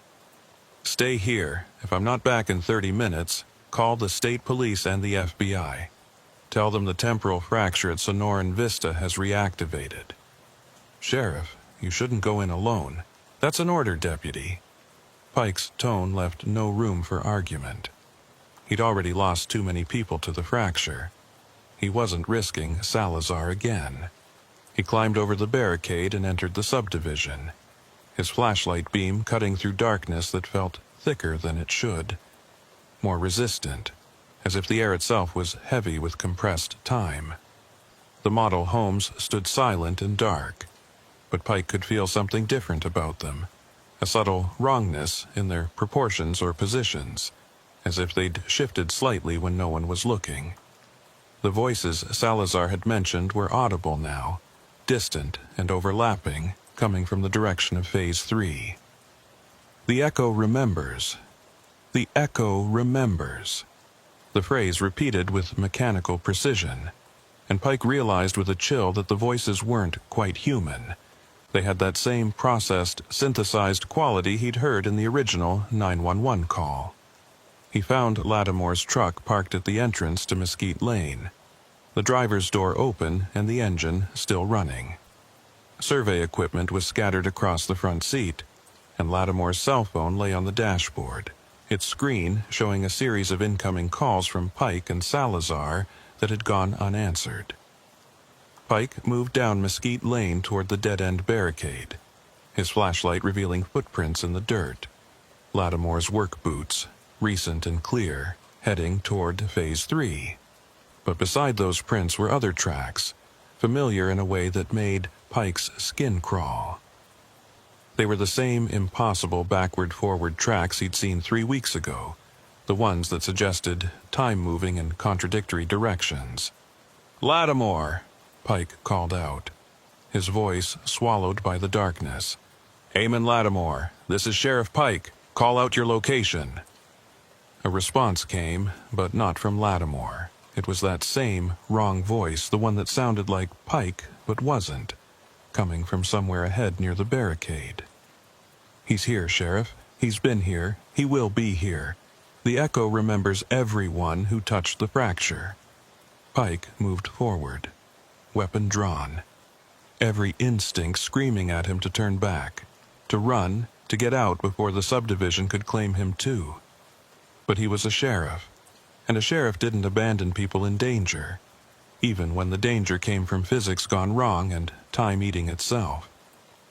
He found Lattimore standing motionless at the barricade, exactly where Pike had seen the impossible footprints during his first investigation. The surveyor's back was to Pike, and he stood perfectly still, arms at his sides, facing the empty dirt lots of Phase 3 as if watching something Pike couldn't see.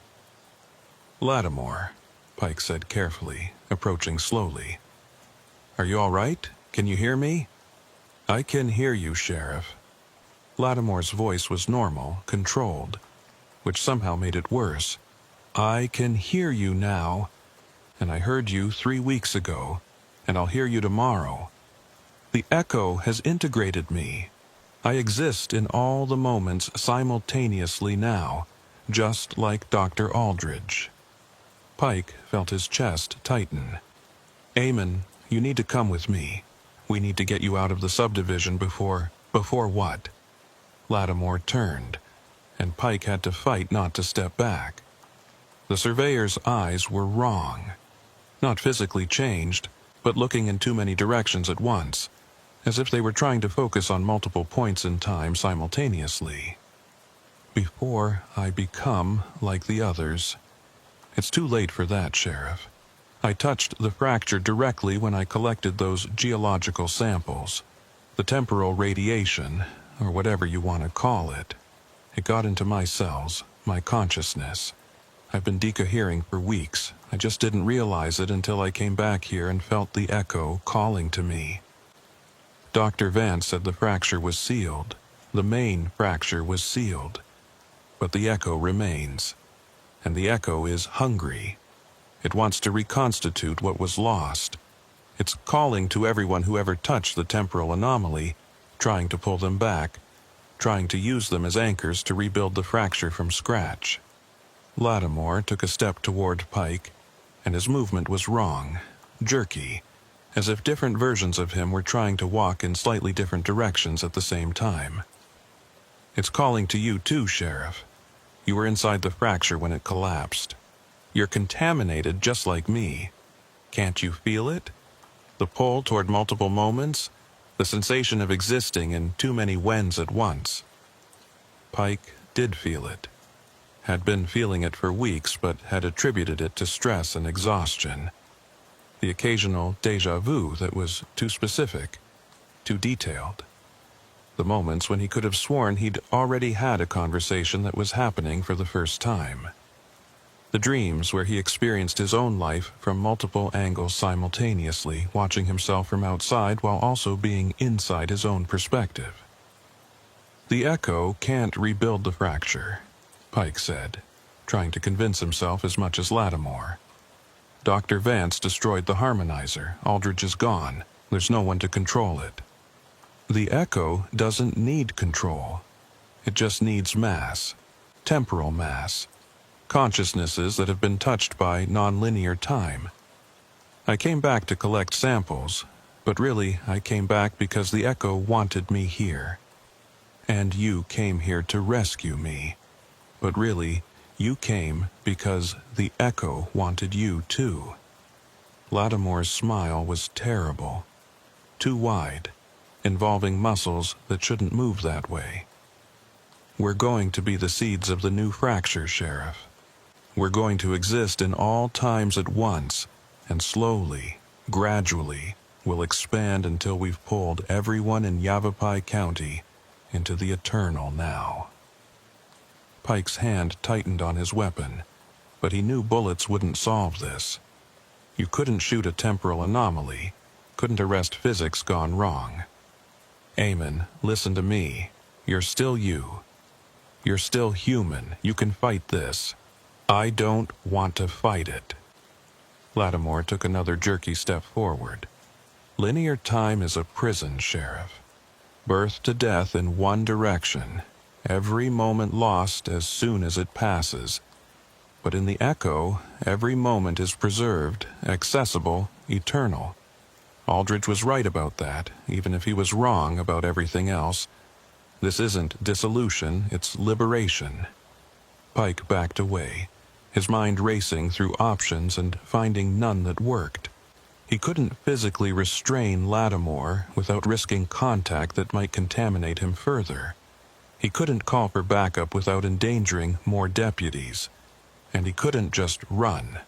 Couldn't abandon the surveyor to whatever the temporal echo was doing to him. Then he remembered something Dr. Vance had said about anchoring yourself to a specific moment, using that as a tether to prevent temporal fragmentation. If he could help Lattimore find an anchor, maybe there was still a chance to pull him back from the edge of dissolution. "Amen," Pike said, forcing his voice to stay calm and authoritative. "I need you to think about a specific moment. Not a general memory, but one specific second in your life. Something that matters to you. Something that defines who you are. Focus on that moment and hold it in your mind." Lattimore's jerky movements slowed. "What good will that do?" Dr. Vance used the technique to help Deputy Salazar resist the fracture. A specific moment can anchor your consciousness, keep you from fragmenting across multiple timelines. Try it. Pick a moment and tell me about it. For several seconds, Lattimore stood motionless, and Pike could see different expressions flickering across his face as if multiple versions of him were trying to surface simultaneously. Then something stabilized, and when the surveyor spoke again, his voice was more human, less processed.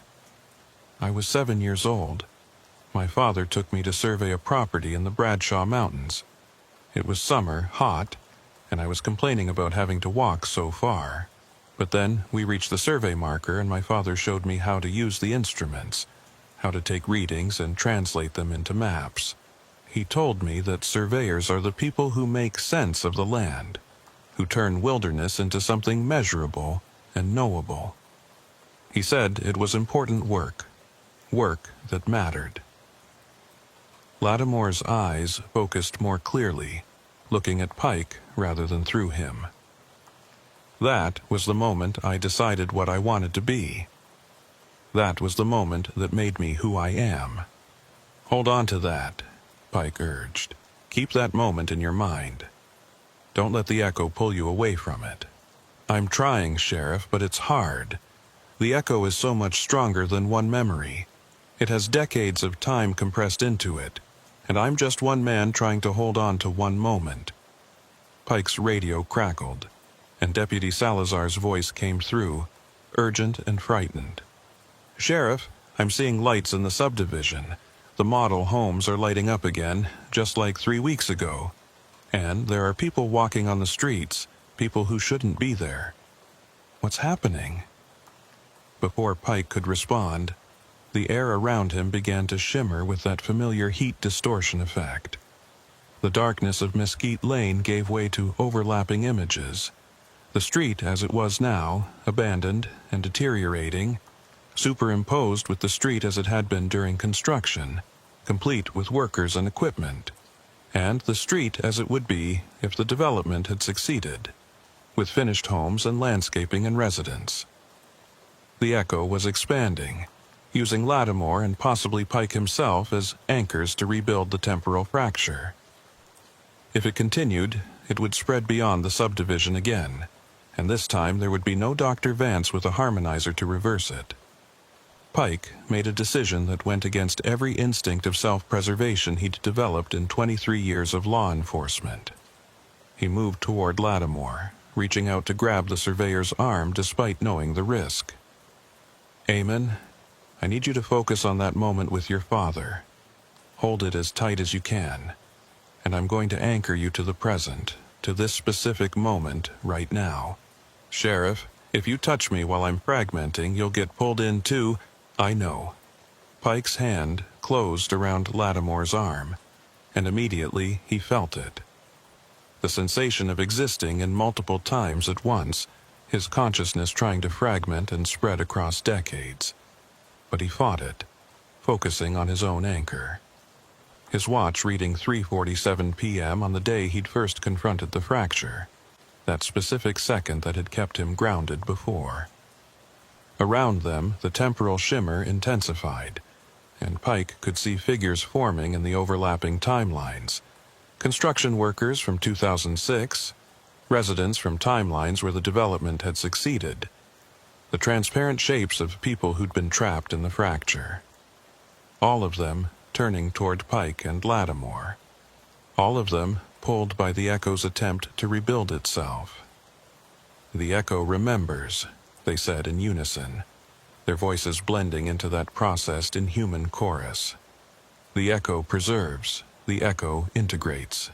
Pike felt his grip on linear time slipping, his consciousness starting to spread across moments like water dispersing in oil. He could see himself from multiple angles, standing beside Lattimore, running from the subdivision already having failed and been absorbed into the fracture, successfully escaping and reporting back to Salazar. All versions equally real, all pressing against his sense of self. But then he felt something else. Lattimore's memory of that moment in the Bradshaw Mountains, that 7-year-old boy learning about surveying from his father. The memory was so vivid, so specific, that it created a kind of temporal gravity, a fixed point that resisted the Echo's attempt to disperse them across time. Pike latched onto it, using Lattimore's anchor to reinforce his own. "That moment made you who you are," he said, his voice sounding distant and distorted even to his own ears. "It's more real than the Echo. It's more important than existing in all times at once. Hold on to it, Eamon. Don't let it go." "I'm trying, Sheriff. Lattimore's voice fractured, multiple versions of him speaking simultaneously. "I can feel the Echo pulling. It wants to integrate us. It needs us to rebuild the fracture. Fight it." Pike tightened his grip on Lattimore's arm, feeling electric current running through the contact point. "You're Eamon Lattimore. You're a surveyor. You make sense of the land. You turn wilderness into something measurable and knowable. That's who you are, not some temporal fragment scattered across decades." The temporal shimmer around them began to pulse, accelerating and decelerating in rhythm with some invisible force. Pike could see the model homes flickering between different states of completion, the streets alternating between paved and unpaved, the sky shifting from night to day and back again. The Echo was destabilizing, unable to fully reconstitute the fracture but unwilling to release its anchors. Then Pike heard a new sound cutting through the temporal chaos, an engine, powerful and getting closer.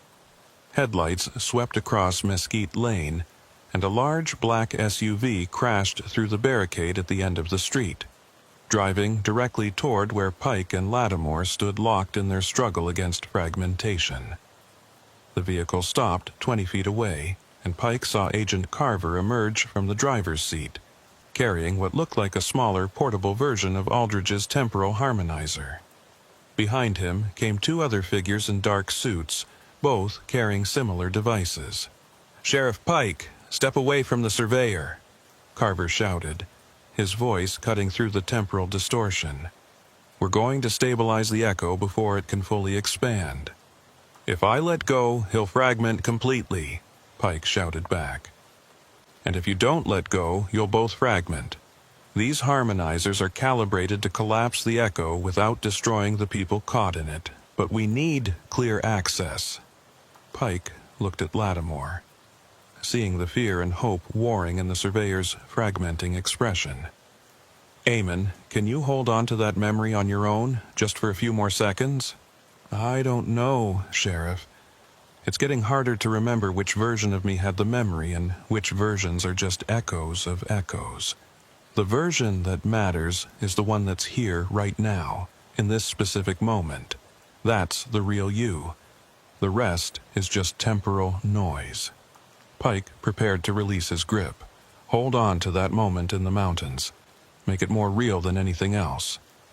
He let go and stepped back, and immediately Lattimore began to flicker more rapidly, his form doubling and tripling as different versions tried to occupy the same space. But the surveyor's face set in concentration, his lips moving as if repeating something to himself.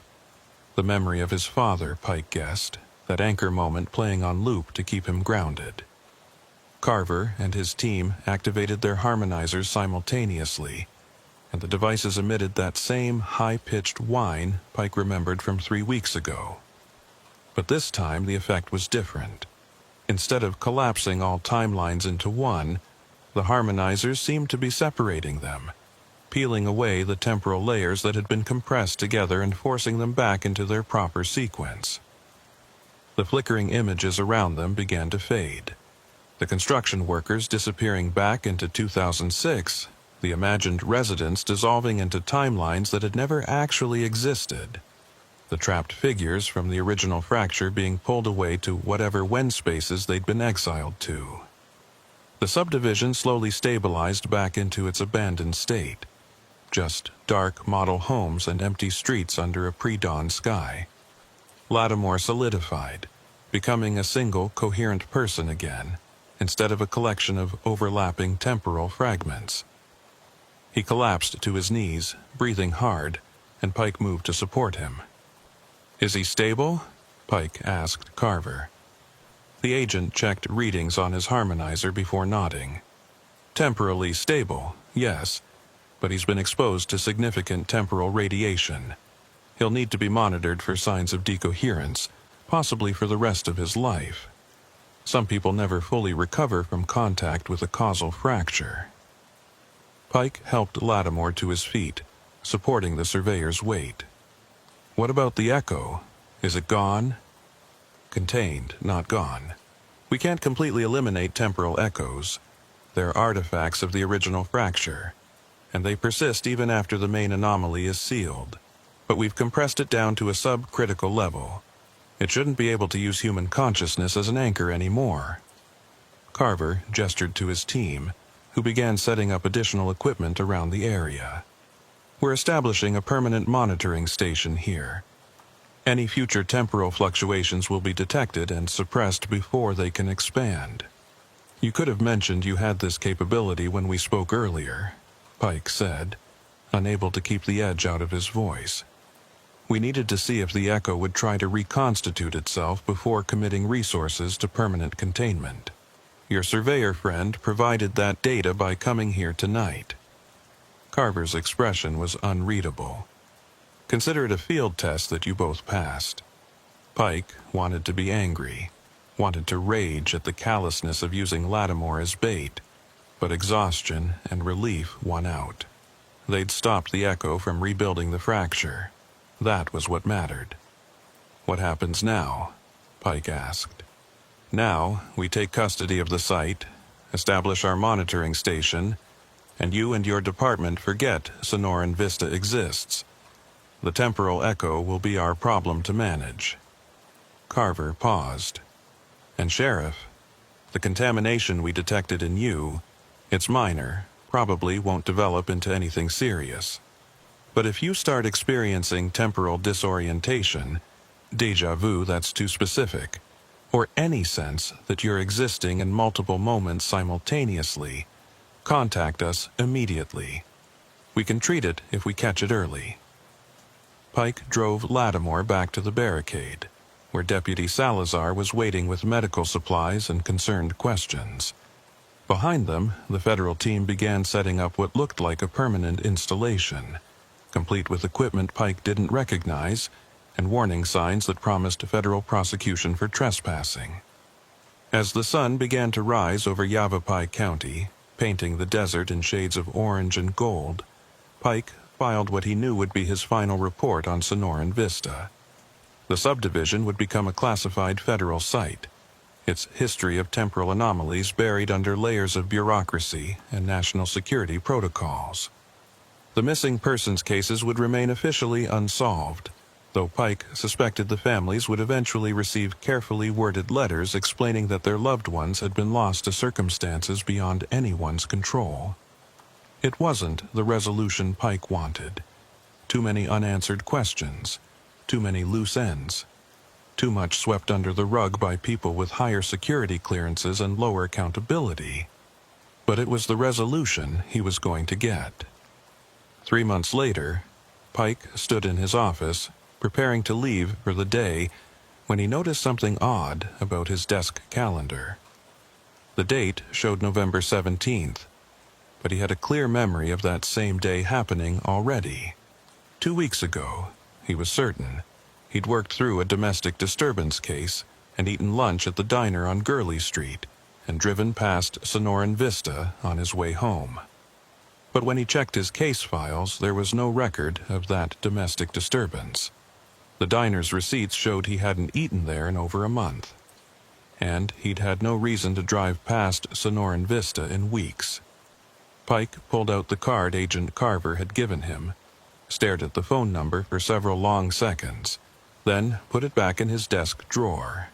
Maybe it was just ordinary déjà vu, the kind everyone experienced occasionally. Maybe his memory was playing tricks after the stress of the past few months. Or maybe the temporal contamination was developing, and he was beginning to experience echoes of events from other timelines, moments that had happened to other versions of himself in other whens. He decided not to think about it too hard. Some questions didn't have good answers, and some answers were worse than the questions. Sheriff Thaddeus Pike locked his office, walked to his car, and drove home through a Prescott Valley that existed firmly and solely in the present moment. Or, at least, that's what he chose to believe as he passed the turnoff to County Road 89, and didn't look toward where Sonoran Vista waited in the darkness, contained but not conquered, sealed but not silent, remembering everything that had happened, and everything that would happen, and everything that was happening in all the moments simultaneously. The echo remembers. And sometimes, late at night when he couldn't sleep, Pike remembered too.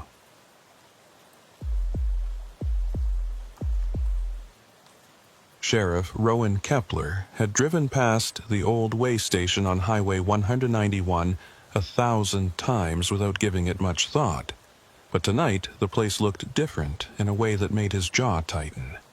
It was 11:47 p.m. on a Tuesday in late October, and the temperature had dropped from the high 70s to somewhere in the low 50s, the kind of cold that settles into your bones when you're standing still in the Chiricahua foothills. The way station had been deactivated for 7 years, its scale pits filled with concrete, its office windows boarded over with plywood that had weathered to the color of old bone. But as Kepler pulled his patrol unit onto the access road, he could see light bleeding around the edges of those boards, faint and flickering like candlelight or a failing electrical connection. The call had come in 23 minutes ago from the Arizona Department of Transportation's automated monitoring system. A motion sensor that should have been disconnected when the station closed had suddenly activated, sending an alert to the state's central dispatch, who'd routed it to Cochise County Sheriff's Department because the location fell within Kepler's jurisdiction.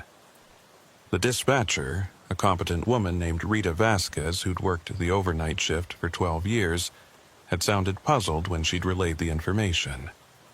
"Sheriff, the ADOT system shows the way station as completely offline, no power, no active sensors, nothing. But the alert definitely came from that location, and it's marked as a motion detection event at 11:24 p.m. Could be a malfunction, could be someone broke in and somehow triggered old equipment." Kepler had been finishing a late dinner at the Copper Queen Diner in Bisbee when the call came through, and he'd considered sending Deputy Tully Zaragoza to check it out. But Zaragoza was handling a domestic disturbance call on the other side of the county and wouldn't be clear for at least another hour. So Kepler had headed out himself, driving north on 191 through darkness so complete it felt solid. The kind of desert night where your headlights seemed to be swallowed by the landscape rather than illuminating it. Now, as he approached the way station, Kepler felt that familiar tightening in his chest that 28 years of law enforcement had taught him to respect. It wasn't fear, exactly, more like heightened awareness, the recognition that a situation might be sliding sideways into something that required more than routine procedure. He'd felt it the night he'd responded to what should have been a simple noise complaint and found a meth lab, and the night a welfare check had turned into a hostage situation, and a dozen other times when ordinary calls had revealed themselves to be anything but ordinary. The way station occupied about 2 acres of land carved out of the desert on the eastern side of Highway 191, positioned to catch commercial trucks heading north from the border crossings near Douglas. In its operational years, it had been a busy choke point where Department of Transportation officers checked vehicle weights, safety equipment, and commercial licensing. But budget cuts and changing traffic patterns had rendered it redundant in 2016, and the state had shuttered it along with 5 other similar facilities across southern Arizona. Since then, it had sat empty, occasionally visited by teenagers looking for a place to drink, or transients seeking shelter, but generally ignored by everyone except the highway maintenance crews who mowed the weeds once or twice a year. Kepler parked his Crown Victoria 50 feet from the main building, leaving his light bar dark, but keeping his engine running and his radio within easy reach. The building was a single-story concrete block structure, maybe 40 feet long and 20 feet wide, painted in faded tan that matched the desert soil. To the left of the main building stood the covered scale platform where trucks had once been weighed, its metal roof supported by steel I-beams that caught the moonlight and threw angular shadows across the cracked pavement. To the right was a smaller outbuilding that had housed generators and equipment storage, its door hanging open on broken hinges. The light he'd seen from the highway was definitely real, not a trick of distance or reflection. It leaked from gaps around the boarded windows in irregular pulses, and as Kepler watched, it seemed to move from one window to another, as if someone were walking through the building carrying a light source. But there were no vehicles in the parking area except his own, no motorcycles or bicycles, no indication of how anyone might have arrived at this location that was 8 miles from the nearest town and surrounded by empty desert. Kepler grabbed his maglite and stepped out of his vehicle, the cold air hitting him like a physical presence after the warmth of his car's heater. He called out, his voice carrying across the empty station. "This is Sheriff Kepler, Cochise County. This property is closed to the public. If anyone's inside, you need to come out now with your hands visible." No response came back except the sound of wind moving through the creosote bushes and the distant rumble of a semi-truck on the highway. Kepler waited 30 seconds, then called out again. "This is your final warning. Exit the building immediately or you'll be arrested for trespassing on state property." Still nothing, but the light continued to pulse behind the boarded windows, and now Kepler could hear something else. A low, electrical hum, the kind of sound that old fluorescent lights made when their ballasts were failing. Except the way station had no power, hadn't had power for 7 years. Kepler keyed his radio. "Dispatch, this is Sheriff Kepler at the 191 way station. I've got visual confirmation of light inside the building, and sounds consistent with electrical equipment running, but there are no vehicles present, and no response to verbal commands. Requesting backup and contact ADOT to confirm this location is definitely without power." Rita's voice came back, professional and steady. "Copy that, Sheriff. Deputy Zaragoza is still tied up with that domestic, but I can have Deputy Martinez rolling from Wilcox, ETA approximately 40 minutes. Contacting ADOT now." 40 minutes was a long time to wait, and Kepler had a feeling that whatever was happening inside the way station might not wait that long. He approached the main building carefully. his flashlight in his left hand and his right hand resting on his service weapon. The front entrance was a metal door with a deadbolt that should have been secured, but when Kepler tried the handle, it turned smoothly, and the door swung open with barely a sound. The interior of the way station was not what Kepler expected. Instead of the empty, dusty abandonment he'd anticipated, the space looked almost operational.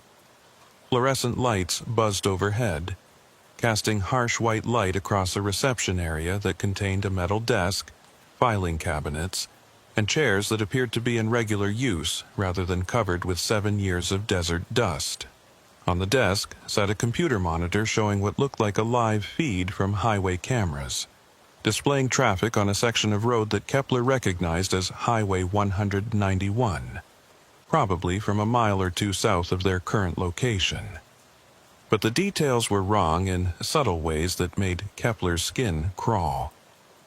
The vehicles on the monitor's feed were mostly correct: modern semi-trucks, passenger cars, the occasional RV, but interspersed among them were older models, vehicles from the early 2000s that looked too pristine to be real, as if someone had created a composite video mixing current footage with archived material. And the timestamp in the corner of the monitor showed the correct date, but the wrong time, reading 11:47 p.m. when Kepler's watch showed 11:52 p.m., a 5-minute discrepancy that shouldn't exist if this were a live feed. Kepler's radio crackled, and Rita's voice came through with an edge of confusion. "Sheriff, I've got ADOT on the line, and they're saying something strange.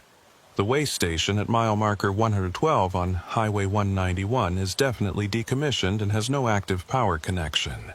But their remote monitoring system is showing a power draw from that location starting at approximately 11:24 p.m. tonight. They can't explain it. There's no legal connection to the grid, but the meters are registering consumption." "How much power?" Kepler asked, his eyes still fixed on the impossible monitor display. "Enough to run a full commercial facility. Lights, computers, HVAC, the works. They're sending a crew to investigate, but they won't arrive for at least 2 hours." Kepler moved deeper into the building, passing through the reception area into what had been the main operations room. Here, the wrongness intensified. Multiple computer stations lined the walls, all of them active and displaying various data feeds: weight measurements, vehicle classifications, timestamps that flickered between correct and incorrect readings.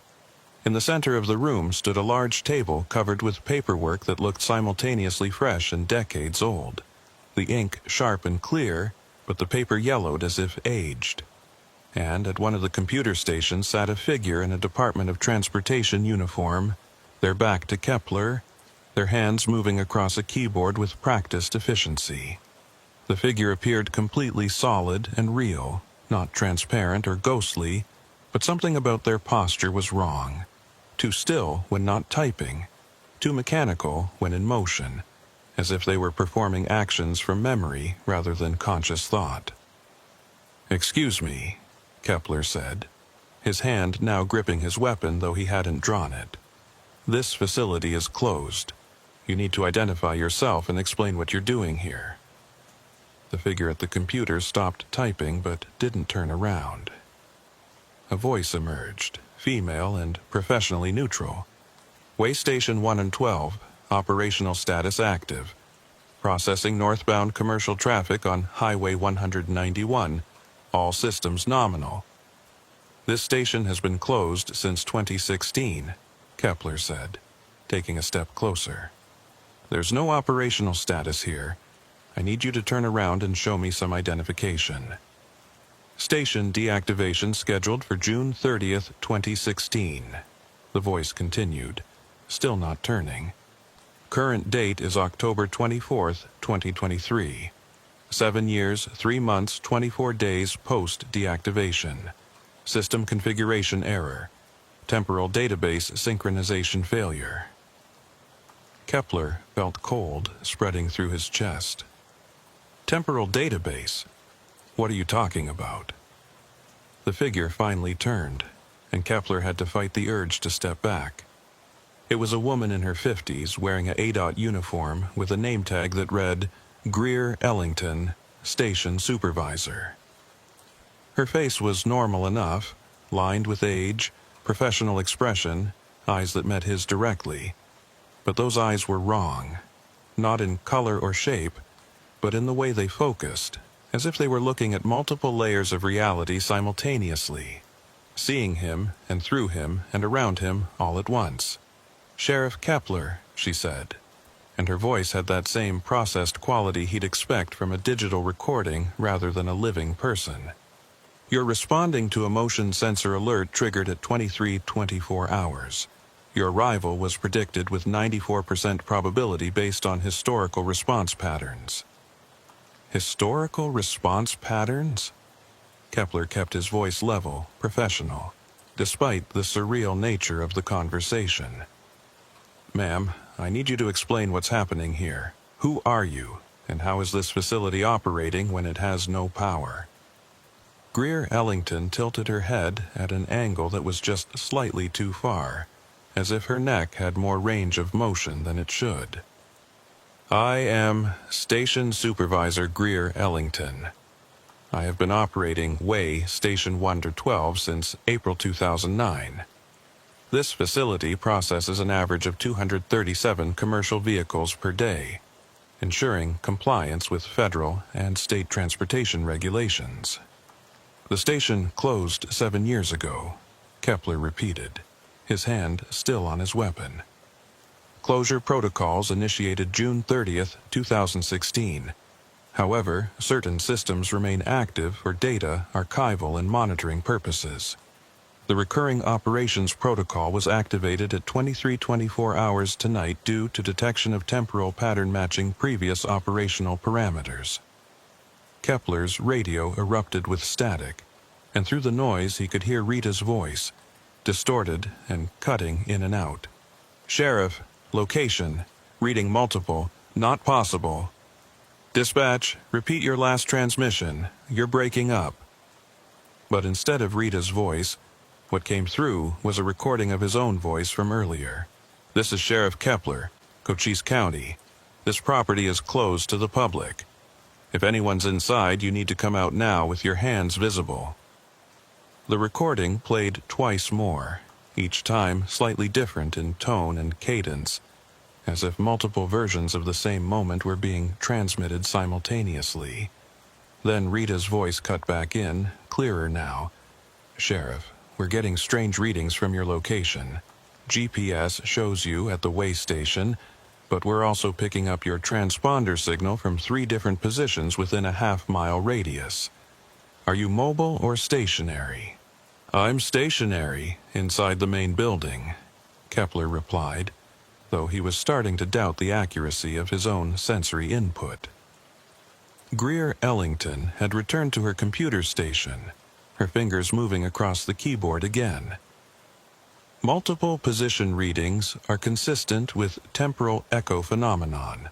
Sheriff's current position exists in superposition across several recent timeline iterations. This is expected behavior during recurring operations protocol activation." "I don't understand what you're saying," Kepler said, frustration mixing with unease. "And I need you to stop using technical jargon and explain in plain language what's happening here." The station supervisor turned again, and this time Kepler noticed something that made his blood run cold. Behind Greer, visible through the doorway leading to the back offices, he could see another figure in a DOT uniform sitting at another computer station. And beyond that figure, partially obscured by distance and angle, another and another.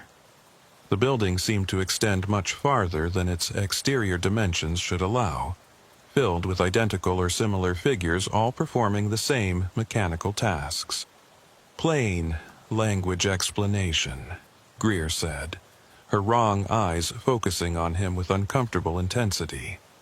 "Way Station 112 was deactivated on June 30th, 2016. However, the station's operational data, 7 years of vehicle processing, safety inspections, and traffic monitoring, created a pattern in local space-time. Think of it as a groove worn into reality by repetitive action. When certain conditions align, that groove becomes active again, and the station temporarily resumes operations. Tonight's conditions created sufficient alignment for a recurring operations event. "That's not possible," Kepler said. Though, even as he spoke, he was remembering stories he'd heard from other law enforcement officers about places that didn't behave normally, locations where the rules seemed to bend in ways that couldn't be explained through conventional physics. "Possibility is determined by observation," Greer replied. "You are observing the station in operational status. Therefore, it is possible." Kepler's radio crackled again, and this time it was a different voice. Deputy Tully Zaragoza, who shouldn't have been available yet. "Sheriff Kepler, this is Zaragoza. I'm approaching the way station from the south, ETA 3 minutes. But I'm seeing something weird on the highway. There's what looks like a temporary inspection checkpoint set up about a mile south of your position. Officers in DOT uniforms flagging down trucks. I didn't get any notice about an inspection operation tonight. Should I stop and check it out?" Kepler felt pieces clicking together in his mind, forming a picture that violated common sense but matched what he was seeing. "Zaragoza, what do those officers look like? Can you describe them?" A pause, then, "They're too far away to make out details, but their movements are strange. Very mechanical, very precise, like they're following a script. And Sheriff, the trucks they're stopping, some of them look wrong. Old models that shouldn't still be on the road, mixed with current vehicles. It's like watching traffic from different years happening at the same time." "Do not approach that checkpoint," Kepler ordered. "Maintain your distance and wait for my signal. I think what you're seeing is connected to what's happening at the way station." "Copy that, Sheriff. Holding position. But you should know, the officers at that checkpoint, they're starting to look in my direction. It's like they know I'm watching them." Kepler turned back to Greer Ellington, who had been listening to the radio exchange with that same mechanical attention. "Those officers at the checkpoint, are they part of your recurring operations?" "Affirmative. Mobile inspection teams deploy when station capacity is exceeded. Current manifestation includes primary facility plus 2 mobile checkpoint units positioned at optimal interception points on Highway 191. How long will this last? When will the station deactivate again?" Recurring operations duration varies based on multiple factors. Historical pattern analysis suggests between 47 minutes and 6 hours, with median duration of approximately 2 hours and 12 minutes. However, introduction of observer variables, such as your presence and Deputy Zaragoza's surveillance of the mobile checkpoint, may extend the operational window. Kepler's mind raced through his options. He could evacuate the building and cordon off the area, waiting for the phenomenon to run its course. But if Zaragoza was right about the officers at the checkpoint becoming aware of observation, there might be risks to anyone in the vicinity. And there was still the question of what happened to any commercial trucks that got caught up in this temporal replay of the station's operations. As if reading his thoughts, Greer's wrong eyes fixed on him again. 17 commercial vehicles have been processed through the facility since recurring operations began at 23:24 hours. All inspections completed successfully. Vehicles released to continue northbound on Highway 191. "I haven't seen any trucks here," Kepler said. "Temporal processing occurs in accelerated state relative to observer present time. From your perspective, the processing appears instantaneous or may not be visible at all. From the vehicle's perspective, they experience standard inspection duration of 8 to 12 minutes. Kepler's radio erupted with multiple voices simultaneously. Rita from dispatch, Zaragoza from his holding position south of the way station, and a third voice that Kepler didn't recognize, speaking in a calm monotone about vehicle weights and safety compliance numbers. The voices overlapped and echoed, creating an incomprehensible cacophony that seemed to press against his eardrums like physical pressure. Then, abruptly, all the lights in the way station went out. The computer monitors went dark. The fluorescent fixtures overhead ceased their buzzing, and the electrical hum that had been a constant background noise disappeared. In the sudden darkness, Kepler's flashlight seemed pathetically inadequate, its beam cutting through blackness that felt too thick, too resistant. "Greer," Kepler called out, sweeping his light across the space where the station supervisor had been sitting. But the chair was empty, and when Kepler played his light across the room, he saw that all the computer stations were gone, the desk and filing cabinets absent. The entire space returned to the dusty, abandoned state he should have found when he first entered. The radio crackled with Rita's voice, clear and concerned. "Sheriff, we just lost all signals from your location. GPS, radio transponder. Everything went dark for about 30 seconds. Are you all right?" "I'm fine," Kepler said automatically, though he wasn't sure that was true. "Did you get Deputy Zaragoza's reports about the checkpoint south of here?" "Negative, Sheriff. I haven't heard from Zaragoza in the last 15 minutes. His radio has been quiet." "He was just talking to me," Kepler said, moving back toward the entrance. "Maybe a minute ago. He said he was holding position south of the way station, observing a checkpoint with DOT officers." "Sheriff, Deputy Zaragoza cleared from his domestic disturbance call about 10 minutes ago and is currently en route to your location from Wilcox, coming from the north. He's at least 20 minutes out. He couldn't be south of you." Kepler stepped outside into the cold desert night and found his patrol unit exactly where he'd left it. Still running, still solid and normal. But when he looked back at the way station, the building was completely dark. No light leaking from the boarded windows, no sign of the impossible operations room he'd just witnessed. And when he checked his watch, he found that only 12 minutes had passed since he'd first entered the building, though it had felt like much longer. His radio crackled with a new voice, Zaragoza, sounding normal and unconcerned. "Sheriff Kepler, this is Deputy Zaragoza. I'm about 18 minutes from your location, coming south on 191. Just wanted to confirm you still need backup at the way station." "Affirmative," Kepler replied, his voice steadier than he felt. "But Zaragoza, when you get here, I need you to check something for me. About a mile south of the way station, let me know if you see any kind of checkpoint or inspection operation." "Will do, Sheriff. Though I haven't seen anything unusual on the highway so far. Just normal night traffic." Kepler stood in the cold darkness, staring at the abandoned building that had just been fully operational and staffed with impossible personnel. He thought about Greer Ellington with her wrong eyes and processed voice, about the computer monitors showing traffic from multiple time periods, about the checkpoint that Zaragoza had reported and then hadn't reported. Temporal echo, Greer had called it. A groove worn into reality by repetitive action. Kepler had been a sheriff for 11 years and had worked in law enforcement for nearly 3 decades before that. He'd seen crime scenes that tested his stomach and dealt with people who tested his faith in humanity. But he'd always been able to understand what he was seeing, even when it was terrible, because it operated according to rules he recognized. This was different. This suggested that reality itself had rules he didn't understand.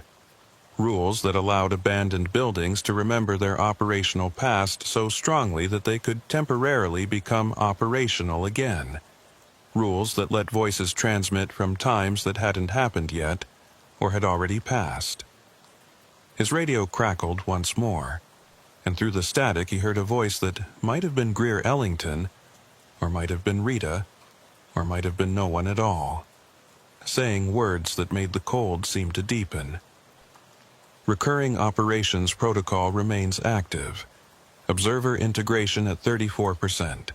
Station memory strengthening with continued presence. Recommend evacuation before threshold activation. Kepler walked quickly back to his patrol unit, climbed inside, and pulled away from the way station faster than was probably professional. In his rearview mirror, he could see the dark building receding into the desert night, and for just a moment, he thought he saw lights flickering behind those boarded windows again. But when he looked a second time, there was only darkness. Sheriff Rowan Kepler had driven past the old way station on Highway 191 1,000 times without giving it much thought. But tonight the place looked different in a way that made his jaw tighten. It was 11:47 p.m. on a Tuesday in late October, and the temperature had dropped from the high 70s to somewhere in the low 50s. The kind of cold that settles into your bones when you're standing still in the Chiricahua foothills.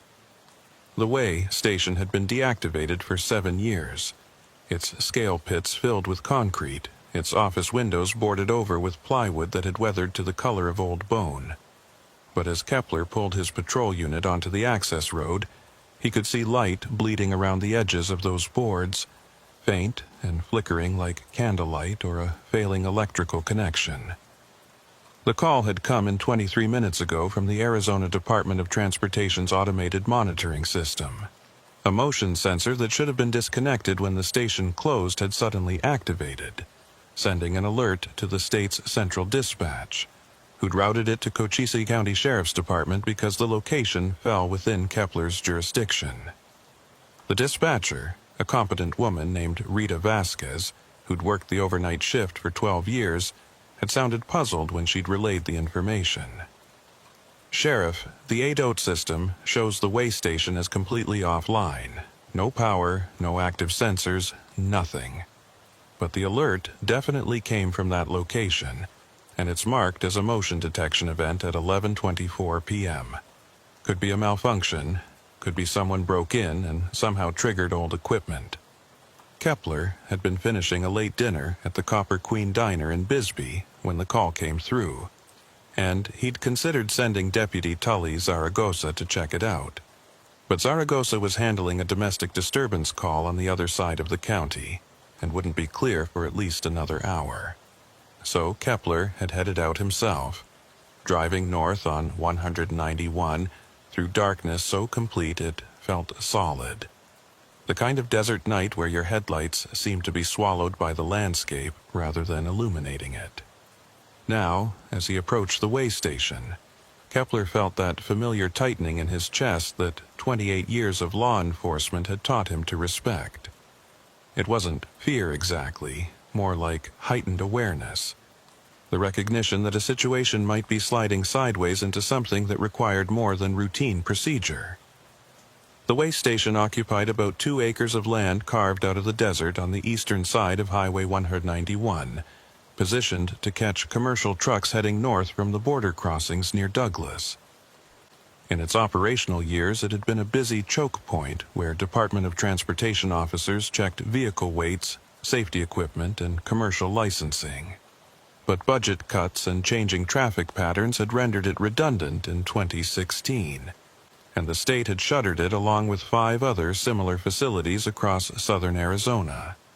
Since then, it had sat empty, occasionally visited by teenagers looking for a place to drink or transients seeking shelter, but generally ignored by everyone except the highway maintenance crews who mowed the weeds once or twice a year. Kepler parked his Crown Victoria 50 feet from the main building, leaving his light bar dark, but keeping his engine running and his radio within easy reach. The building was a single-story concrete block structure, maybe 40 feet long and 20 feet wide, painted in faded tan that matched the desert soil. To the left of the main building stood the covered scale platform where trucks had once been weighed, its metal roof supported by steel I-beams that caught the moonlight and threw angular shadows across the cracked pavement. To the right was a smaller outbuilding that had housed generators and equipment storage, its door hanging open on broken hinges. The light he'd seen from the highway was definitely real, not a trick of distance or reflection.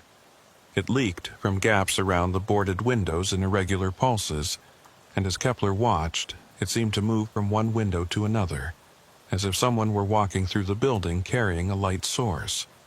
But there were no vehicles in the parking area except his own. No motorcycles or bicycles. No indication of how anyone might have arrived at this location that was 8 miles from the nearest town and surrounded by empty desert.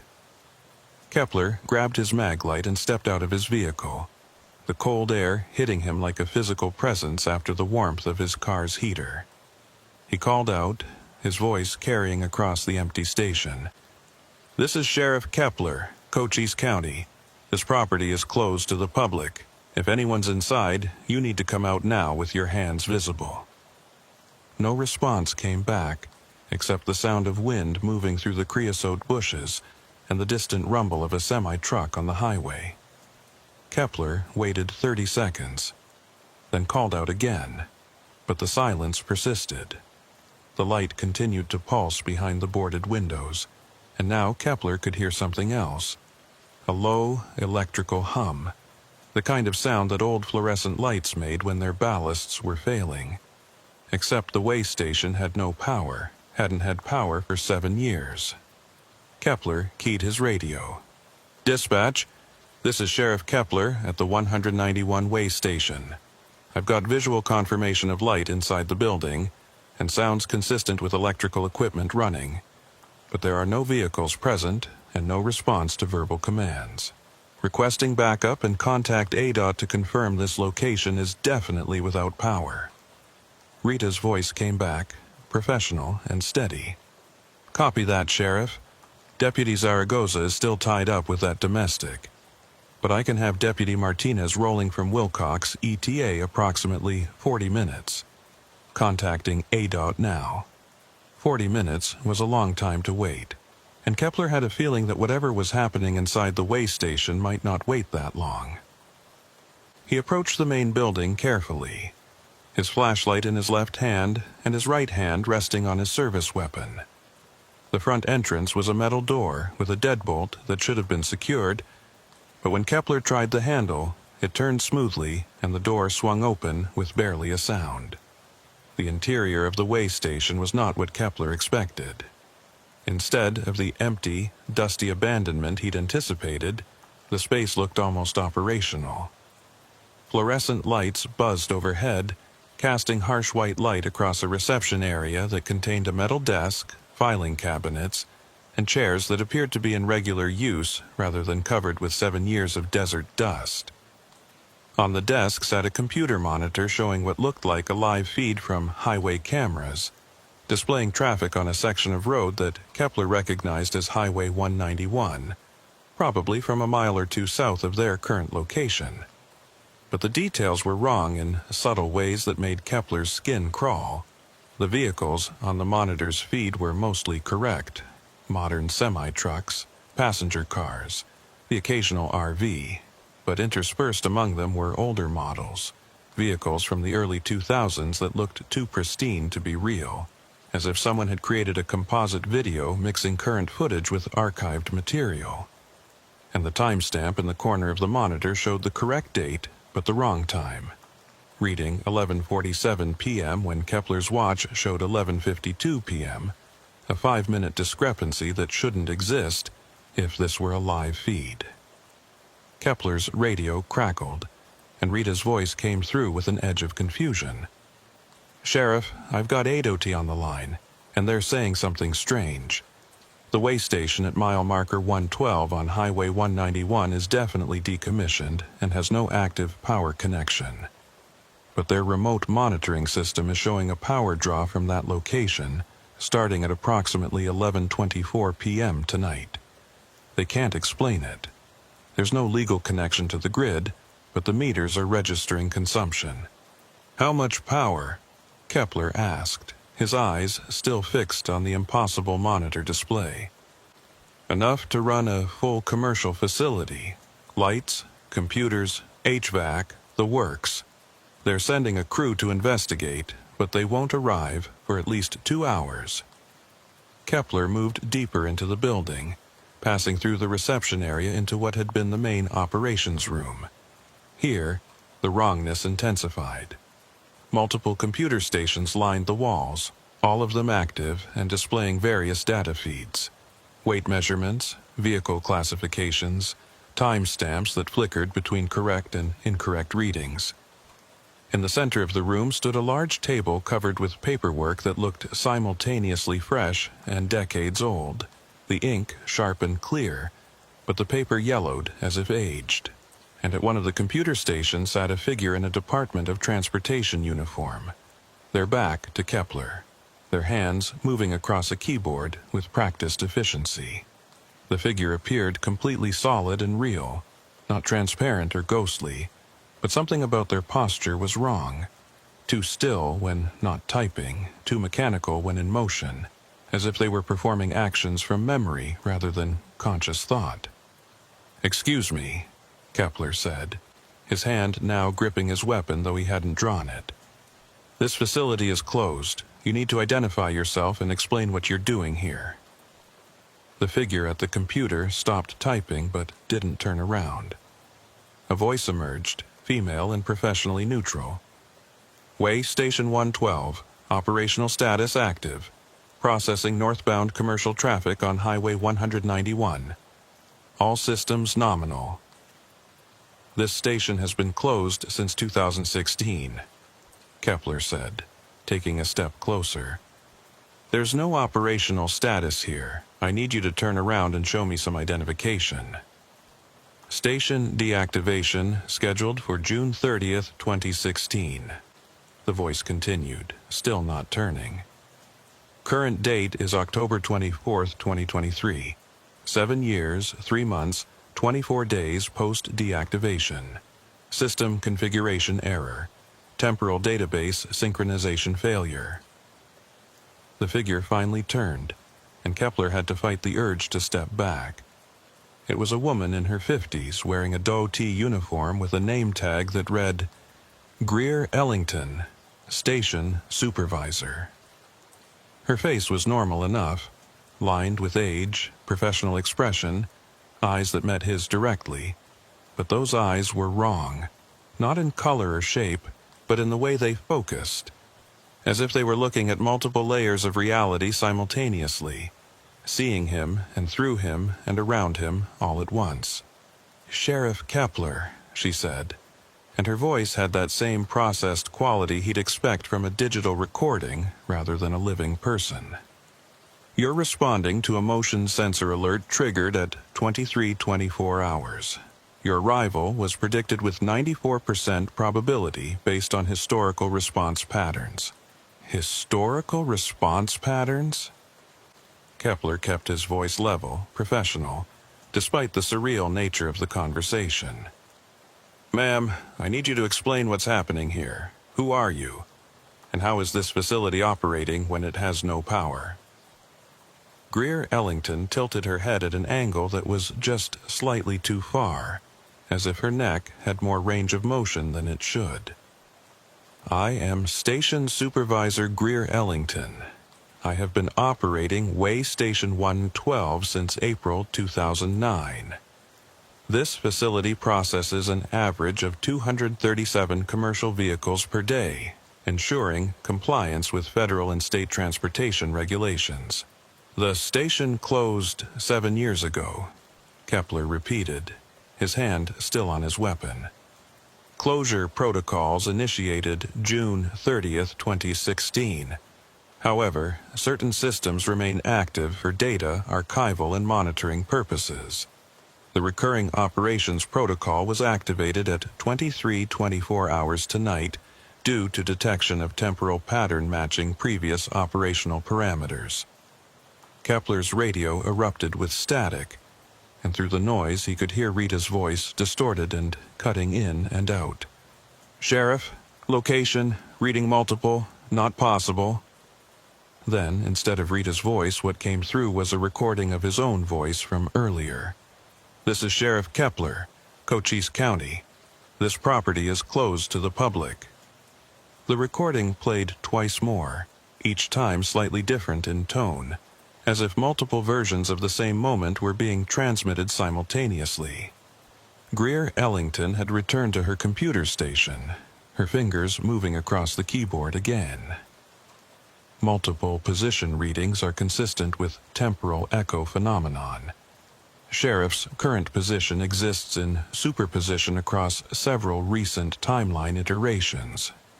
This is expected behavior during recurring operations protocol activation. Behind Greer, visible through the doorway leading to the back offices, Kepler could now see another figure in a DOT uniform sitting at another computer station. And beyond that figure, partially obscured by distance and angle, another, and another. The building seemed to extend much farther than its exterior dimensions should allow, filled with identical or similar figures all performing the same mechanical tasks. Plain language explanation, Greer said, her wrong eyes focusing on him with uncomfortable intensity. Way Station 112 was deactivated on June 30th, 2016. However, the station's operational data, 7 years of vehicle processing, safety inspections, and traffic monitoring, created a pattern in local space-time. Think of it as a groove worn into reality by repetitive action. When certain conditions align, that groove becomes active again, and the station temporarily resumes operations. Tonight's conditions created sufficient alignment for a recurring operations event. Kepler's radio crackled again, and this time it was a different voice. Deputy Tully Zaragoza, who shouldn't have been available yet. "Sheriff Kepler, this is Zaragoza. I'm approaching the way station from the south. ETA 3 minutes. But I'm seeing something weird on the highway. There's what looks like a temporary inspection checkpoint set up about a mile south of your position. Officers in DOT uniforms flagging down trucks. I didn't get any notice about an inspection operation tonight. Should I stop and check it out?" Kepler felt pieces clicking together in his mind. "Zaragoza, what do those officers look like? Can you describe them?" A pause, then, "They're too far away to make out details, but their movements are strange. Very mechanical, very precise. Like they're following a script, and Sheriff, the trucks they're stopping, some of them look wrong.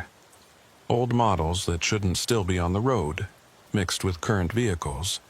It's like watching traffic from different years happening at the same time." "Do not approach that checkpoint," Kepler ordered. "Maintain your distance and wait for my signal. I think what you're seeing is connected to what's happening at the way station." "Copy that, Sheriff, holding position. But you should know, the officers at that checkpoint, they're starting to look in my direction. It's like they know I'm watching them." Kepler turned back to Greer. "Those officers at the checkpoint, are they part of your recurring operations?" "Affirmative. Mobile inspection teams deploy when station capacity is exceeded. Current manifestation includes primary facility plus 2 mobile checkpoint units positioned at optimal interception points on Highway 191. How long will this last?" Recurring operations duration varies based on multiple factors. Historical pattern analysis suggests between 47 minutes and 6 hours, with median duration of approximately 2 hours and 12 minutes. However, introduction of observer variables, such as your presence and Deputy Zaragoza's surveillance of the mobile checkpoint, may extend the operational window. As if to punctuate her words, the lights in the way station flickered, and Kepler felt a sensation like static electricity crawling across his skin. Through the windows, which should have been boarded over but now appeared clear, he could see the highway, and on it he witnessed something that made his understanding of reality crack further.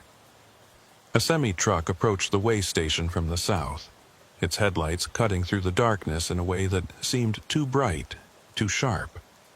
But as the truck got closer, it seemed to flicker, its image doubling and tripling, showing the same vehicle from multiple angles or possibly multiple time periods simultaneously.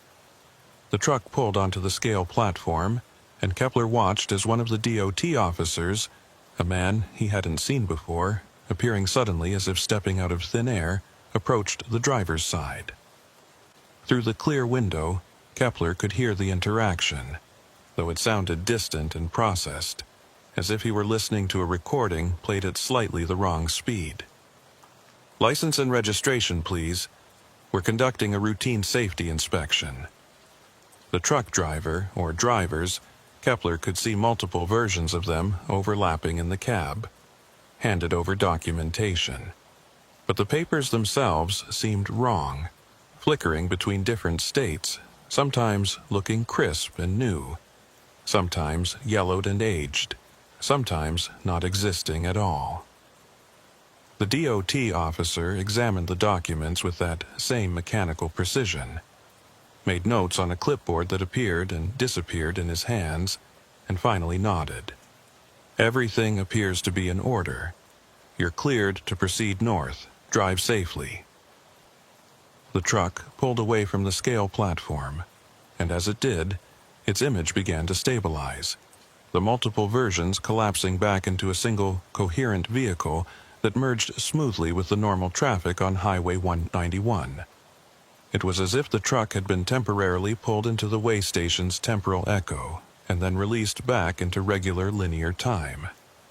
17 commercial vehicles have been processed through the facility since recurring operations began at 23:24 hours, Greer said, her attention still on her computer screen. "All inspections completed successfully. Vehicles released to continue northbound on Highway 191. "What happens to the drivers?" Kepler demanded. "Do they remember this? Do they know they've been pulled into some kind of temporal anomaly?" Driver experience varies. Most perceive the inspection as routine and temporally consistent with their expectations. 8 to 12 minutes of standard processing. Memory integration prevents most subjects from recognizing temporal discrepancies. A small percentage, approximately 3.7%, report feelings of disorientation or lost time, but these reports are typically dismissed as fatigue or inattention. Kepler's radio crackled with Zaragoza's voice again, but this time something was wrong with the transmission. The deputy's words came through in fragments, overlapping with themselves, as if multiple versions of the same message were being sent simultaneously. "Sheriff, checkpoint, officers approaching. My position. Will be. There. Zaragoza, repeat your last transmission," Kepler said urgently. "What's your current status?" Static filled the airwaves for several seconds. Then Zaragoza's voice came through clear but wrong, the cadence and tone subtly off. "I am at checkpoint position south of Way Station. I am being processed. I was processed. I will be processed. Integration at 67%. Observer status shifting to observed. Deputy Zaragoza, get out of there now. That's a direct order."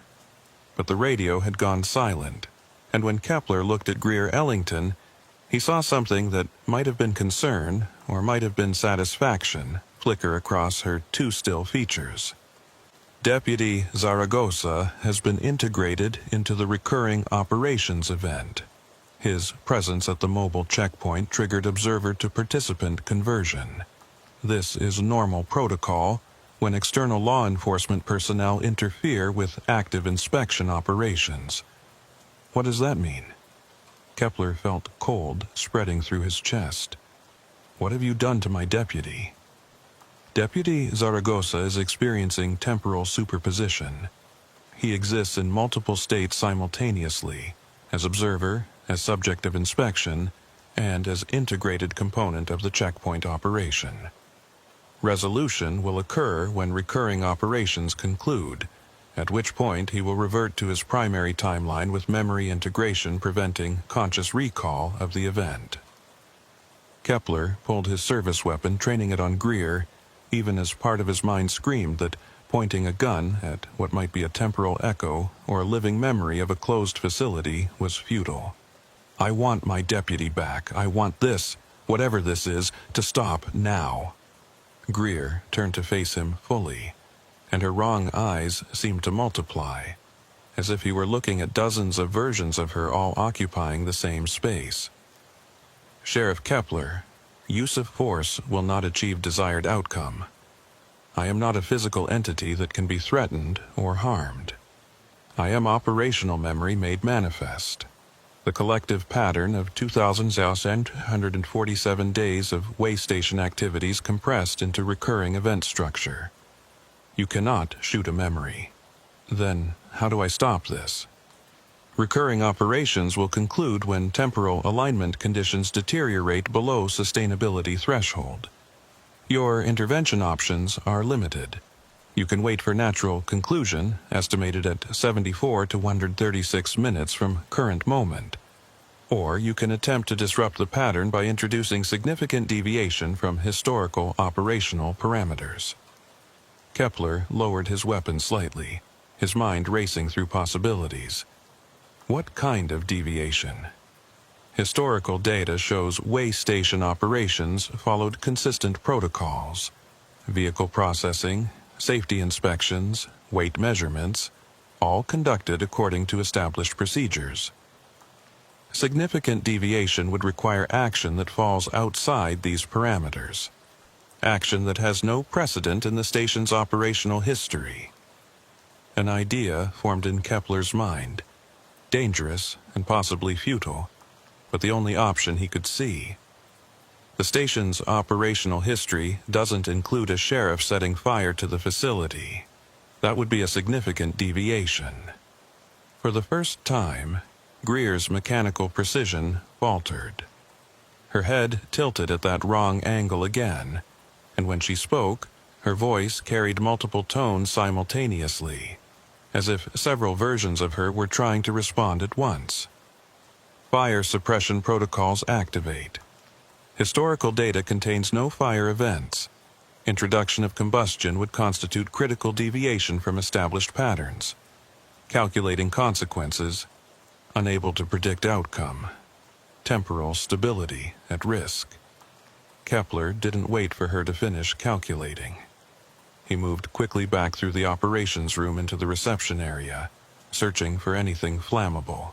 The filing cabinets contained paperwork that flickered between solid and insubstantial, and when Kepler tried to grab a handful of documents, they dissolved into something like smoke in his hands. But in a corner of the room, he found what he needed: a maintenance closet containing cleaning supplies, including several bottles of industrial solvent that were solid, real, existing in the present moment rather than in the station's temporal echo. He grabbed 2 bottles and moved back into the operations room, where Greer still sat at her computer station, her fingers frozen over the keyboard.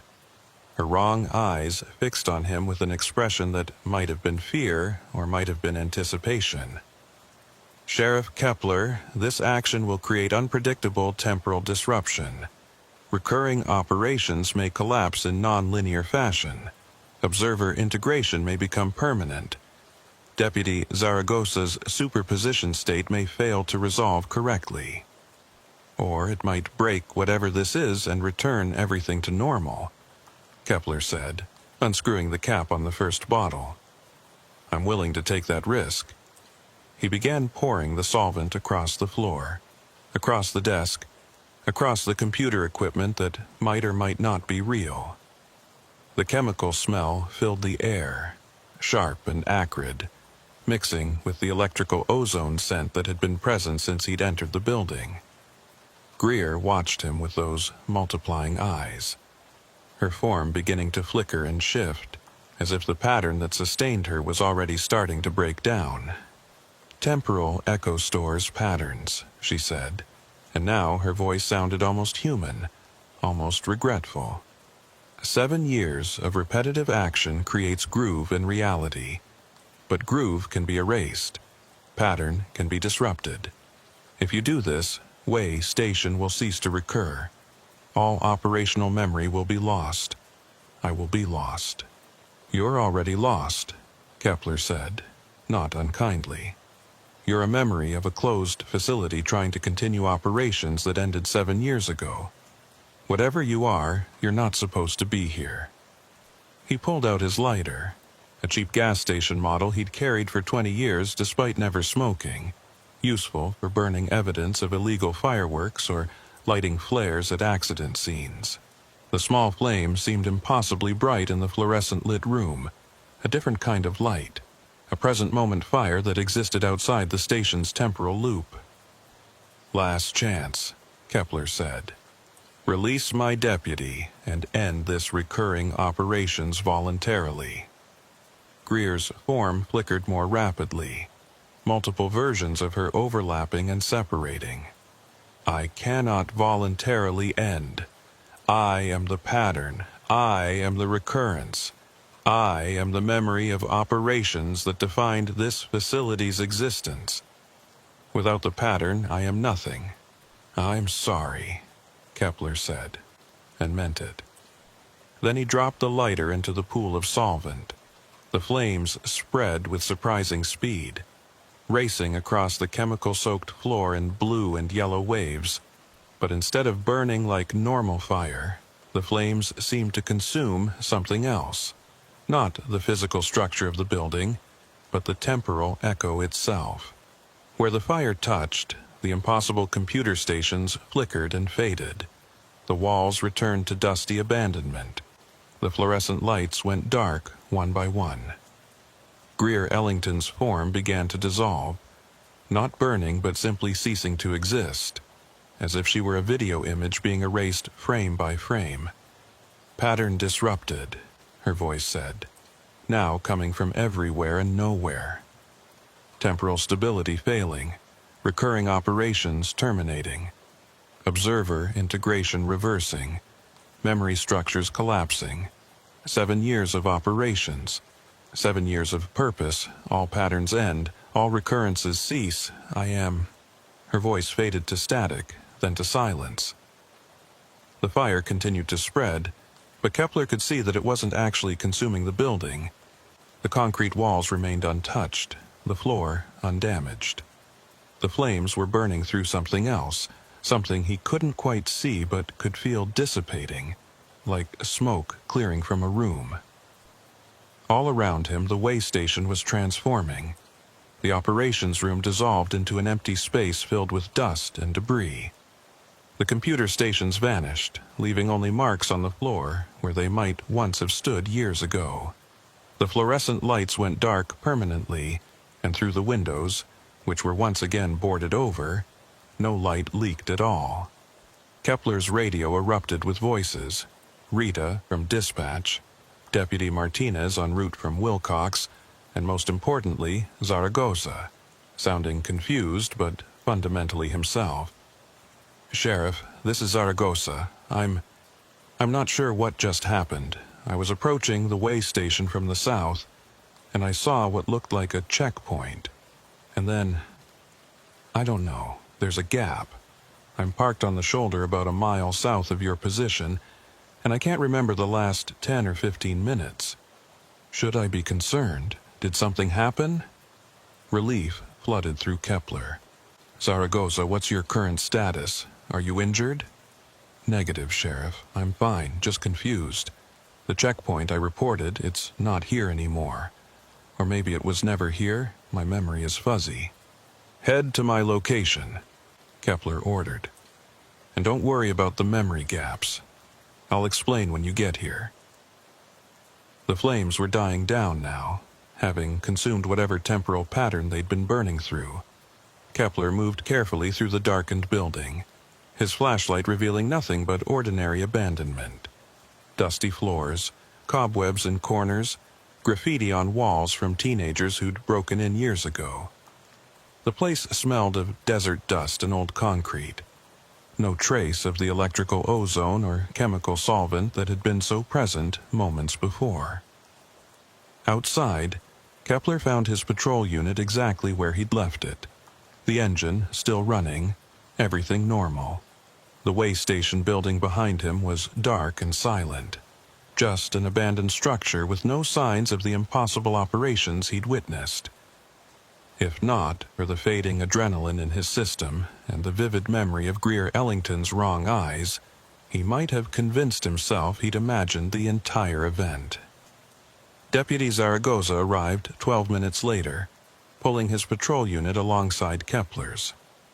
The younger deputy looked tired and confused, dark circles under his eyes suggesting the temporal integration had taken more out of him than he realized. "Sheriff, I need to know, did something weird happen tonight?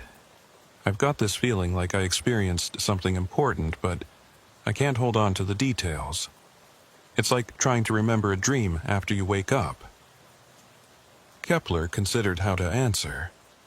The truth was so far outside normal experience that it would sound like the ravings of someone who'd lost their grip on reality. But Zaragoza deserved honesty, or at least as much of it as Kepler could provide. "Something unusual happened at the way station. The details are unclear, but I think we encountered some kind of residual phenomenon, an echo of the facility's operational past manifesting in present time." "Like a haunting?" Zaragoza's expression was skeptical, but not dismissive. "Something like that. But it's over now. The pattern that was creating the manifestation has been disrupted." "How did you disrupt it?" Kepler gestured back at the dark building. "Fire, or the threat of fire. The phenomenon seemed to be based on repetition and pattern. 7 years of the same activities creating a groove in reality. Introducing something that had never happened before, that wasn't part of the pattern, was enough to break it." Zaragoza was quiet for a moment, processing this information. Then he asked the question Kepler had been dreading. "Sheriff, did you see anyone inside the station? Someone in a DOT uniform, maybe? Because I have this memory that isn't quite a memory of talking to someone, a woman, I think, with eyes that were wrong somehow. But I can't tell if that's real or if my brain is just filling in gaps with nonsense." "You talked to Greer Ellington," Kepler said. "Or a version of her. She was the station supervisor before the facility closed. I think she became integrated with the temporal echo, part of the pattern that was trying to recur." "Is she still in there?" Kepler looked back at the abandoned building, remembering how Greer's form had dissolved as the pattern collapsed, her final words fading into static and silence. "No. When the pattern broke, she broke with it. Whatever she was, she's gone now." Rita's voice crackled over both their radios. "Sheriff Kepler, ADOT is reporting that the power consumption at the way station has ceased. Their meters show the location has returned to 0 draw. They're still planning to send a crew to investigate, but it looks like whatever was causing the anomaly has resolved itself." "Copy that, dispatch. Deputy Zaragoza and I are securing the scene. We'll wait for the ADOT crew and provide them with a report." Kepler paused, then added, "Make a note in the log that I'm recommending this facility be demolished rather than just left abandoned. There are safety concerns that go beyond normal structural issues." "Understood, Sheriff. I'll flag it for county review." Kepler and Zaragoza spent the next 2 hours waiting for the ADOT crew to arrive, during which time they conducted a thorough search of the way station and found nothing unusual, just an old, abandoned building that had outlived its purpose. The ADOT technicians couldn't explain the power consumption anomaly, and eventually attributed it to a metering error or possibly unauthorized tapping into power lines, though they couldn't find any evidence of such connections. By 3:15 a.m., everyone had left except Kepler. He stood alone in the cold desert night, looking at the dark building that had briefly become a nexus of temporal echoes and recurring patterns. He thought about Greer Ellington, or the memory construct that had borne her name and appearance, and felt a pang of something like guilt. She had been doing her job, or at least a pattern created by 7 years of doing that job, and he had erased her by disrupting the recurrence that gave her form. But then he thought about the trucks being pulled into the temporal echo, their drivers experiencing inspections that occurred outside normal time, and about Zaragoza being integrated into the checkpoint operation, existing in superposition between observer and participant. The pattern might have been created by routine operations, but it had become something dangerous, something that pulled the present into the past and confused the boundaries between what was and what had been. It was better to let it end. Kepler climbed into his patrol unit and drove away from the way station, watching in his rearview mirror as the building receded into darkness. He made it about 3 miles before his radio crackled with a voice that made his blood run cold. Greer Ellington's voice, distorted and faint but unmistakably hers. Pattern damaged but not destroyed. Temporal grooves persist. Recurrence probability reduced to 7.3% but non-zero. I am, I will be. Memory does not die easily, Sheriff Kepler. Thank you for trying to free me, even if freedom means cessation. Some patterns appreciate the opportunity to end. Then silence. And when Kepler tried to get Rita to confirm whether she'd heard the transmission, the dispatcher reported that his radio had been quiet for the past 5 minutes. No transmissions received. Kepler drove back to the county building in Bisbee as the first hints of dawn began to lighten the eastern sky. He would file a report, carefully worded to avoid sounding insane, recommending that the way station be demolished and the land returned to desert. He would suggest increased patrols along that stretch of Highway 191, watching for any signs of unusual activity or temporal anomalies, and he would check on Deputy Zaragoza regularly over the coming weeks, making sure the younger deputy showed no lasting effects from his brief integration into the checkpoint operation. But he would also remember Greer Ellington's final transmission, her acknowledgement that some patterns appreciate the opportunity to end, even when ending means ceasing to exist. And late at night, when he couldn't sleep, he would wonder whether he had truly disrupted the temporal echo or merely damaged it, reducing its strength but not eliminating it entirely. 7 months later, Kepler received a report from a truck driver who claimed to have been stopped at a checkpoint near the old way station on Highway 191. The driver described DOT officers who moved mechanically, a processing time that felt both too short and too long, and a nagging feeling afterward that something about the interaction hadn't been quite real.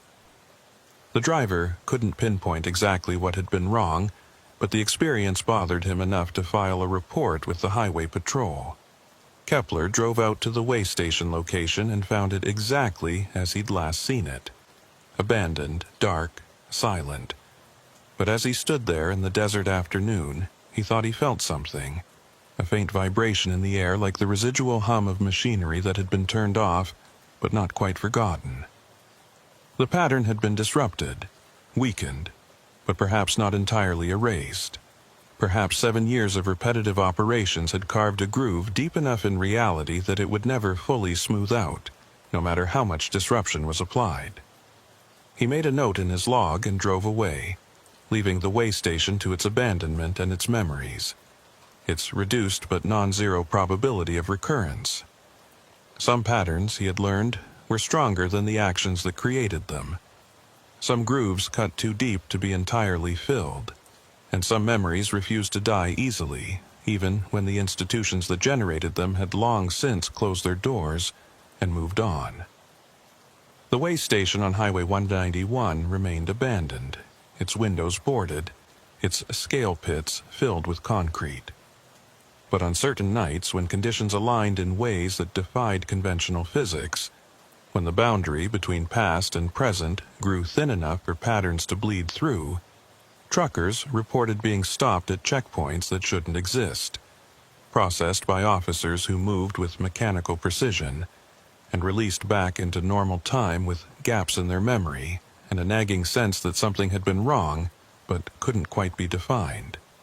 And sometimes, late at night when the highway was quiet, Sheriff Rowan Kepler would drive past the old way station and see light flickering behind those boarded windows, faint and uncertain, like a memory trying to remember itself back into existence. He never stopped on those nights, never investigated, never filed reports. Some patterns deserve the chance to fade in their own time. even if that time measured in probability percentages rather than calendar days. The recurrence continued, diminished but persistent, a ghost of operations that had once given the location purpose and identity. And Greer Ellington, or the temporal echo that bore her name, existed in those moments of recurrence, not quite alive but not entirely gone, a pattern remembering what it had been and trying, with decreasing success, to become it again. Some endings are not final. Some closures never quite seal. And some memories refuse to accept that their operational status has been changed from active to deactivated, continuing to process and inspect and verify long after the authority to do so has been officially revoked. The pattern persists. The groove remains. And on certain nights, the way station remembers.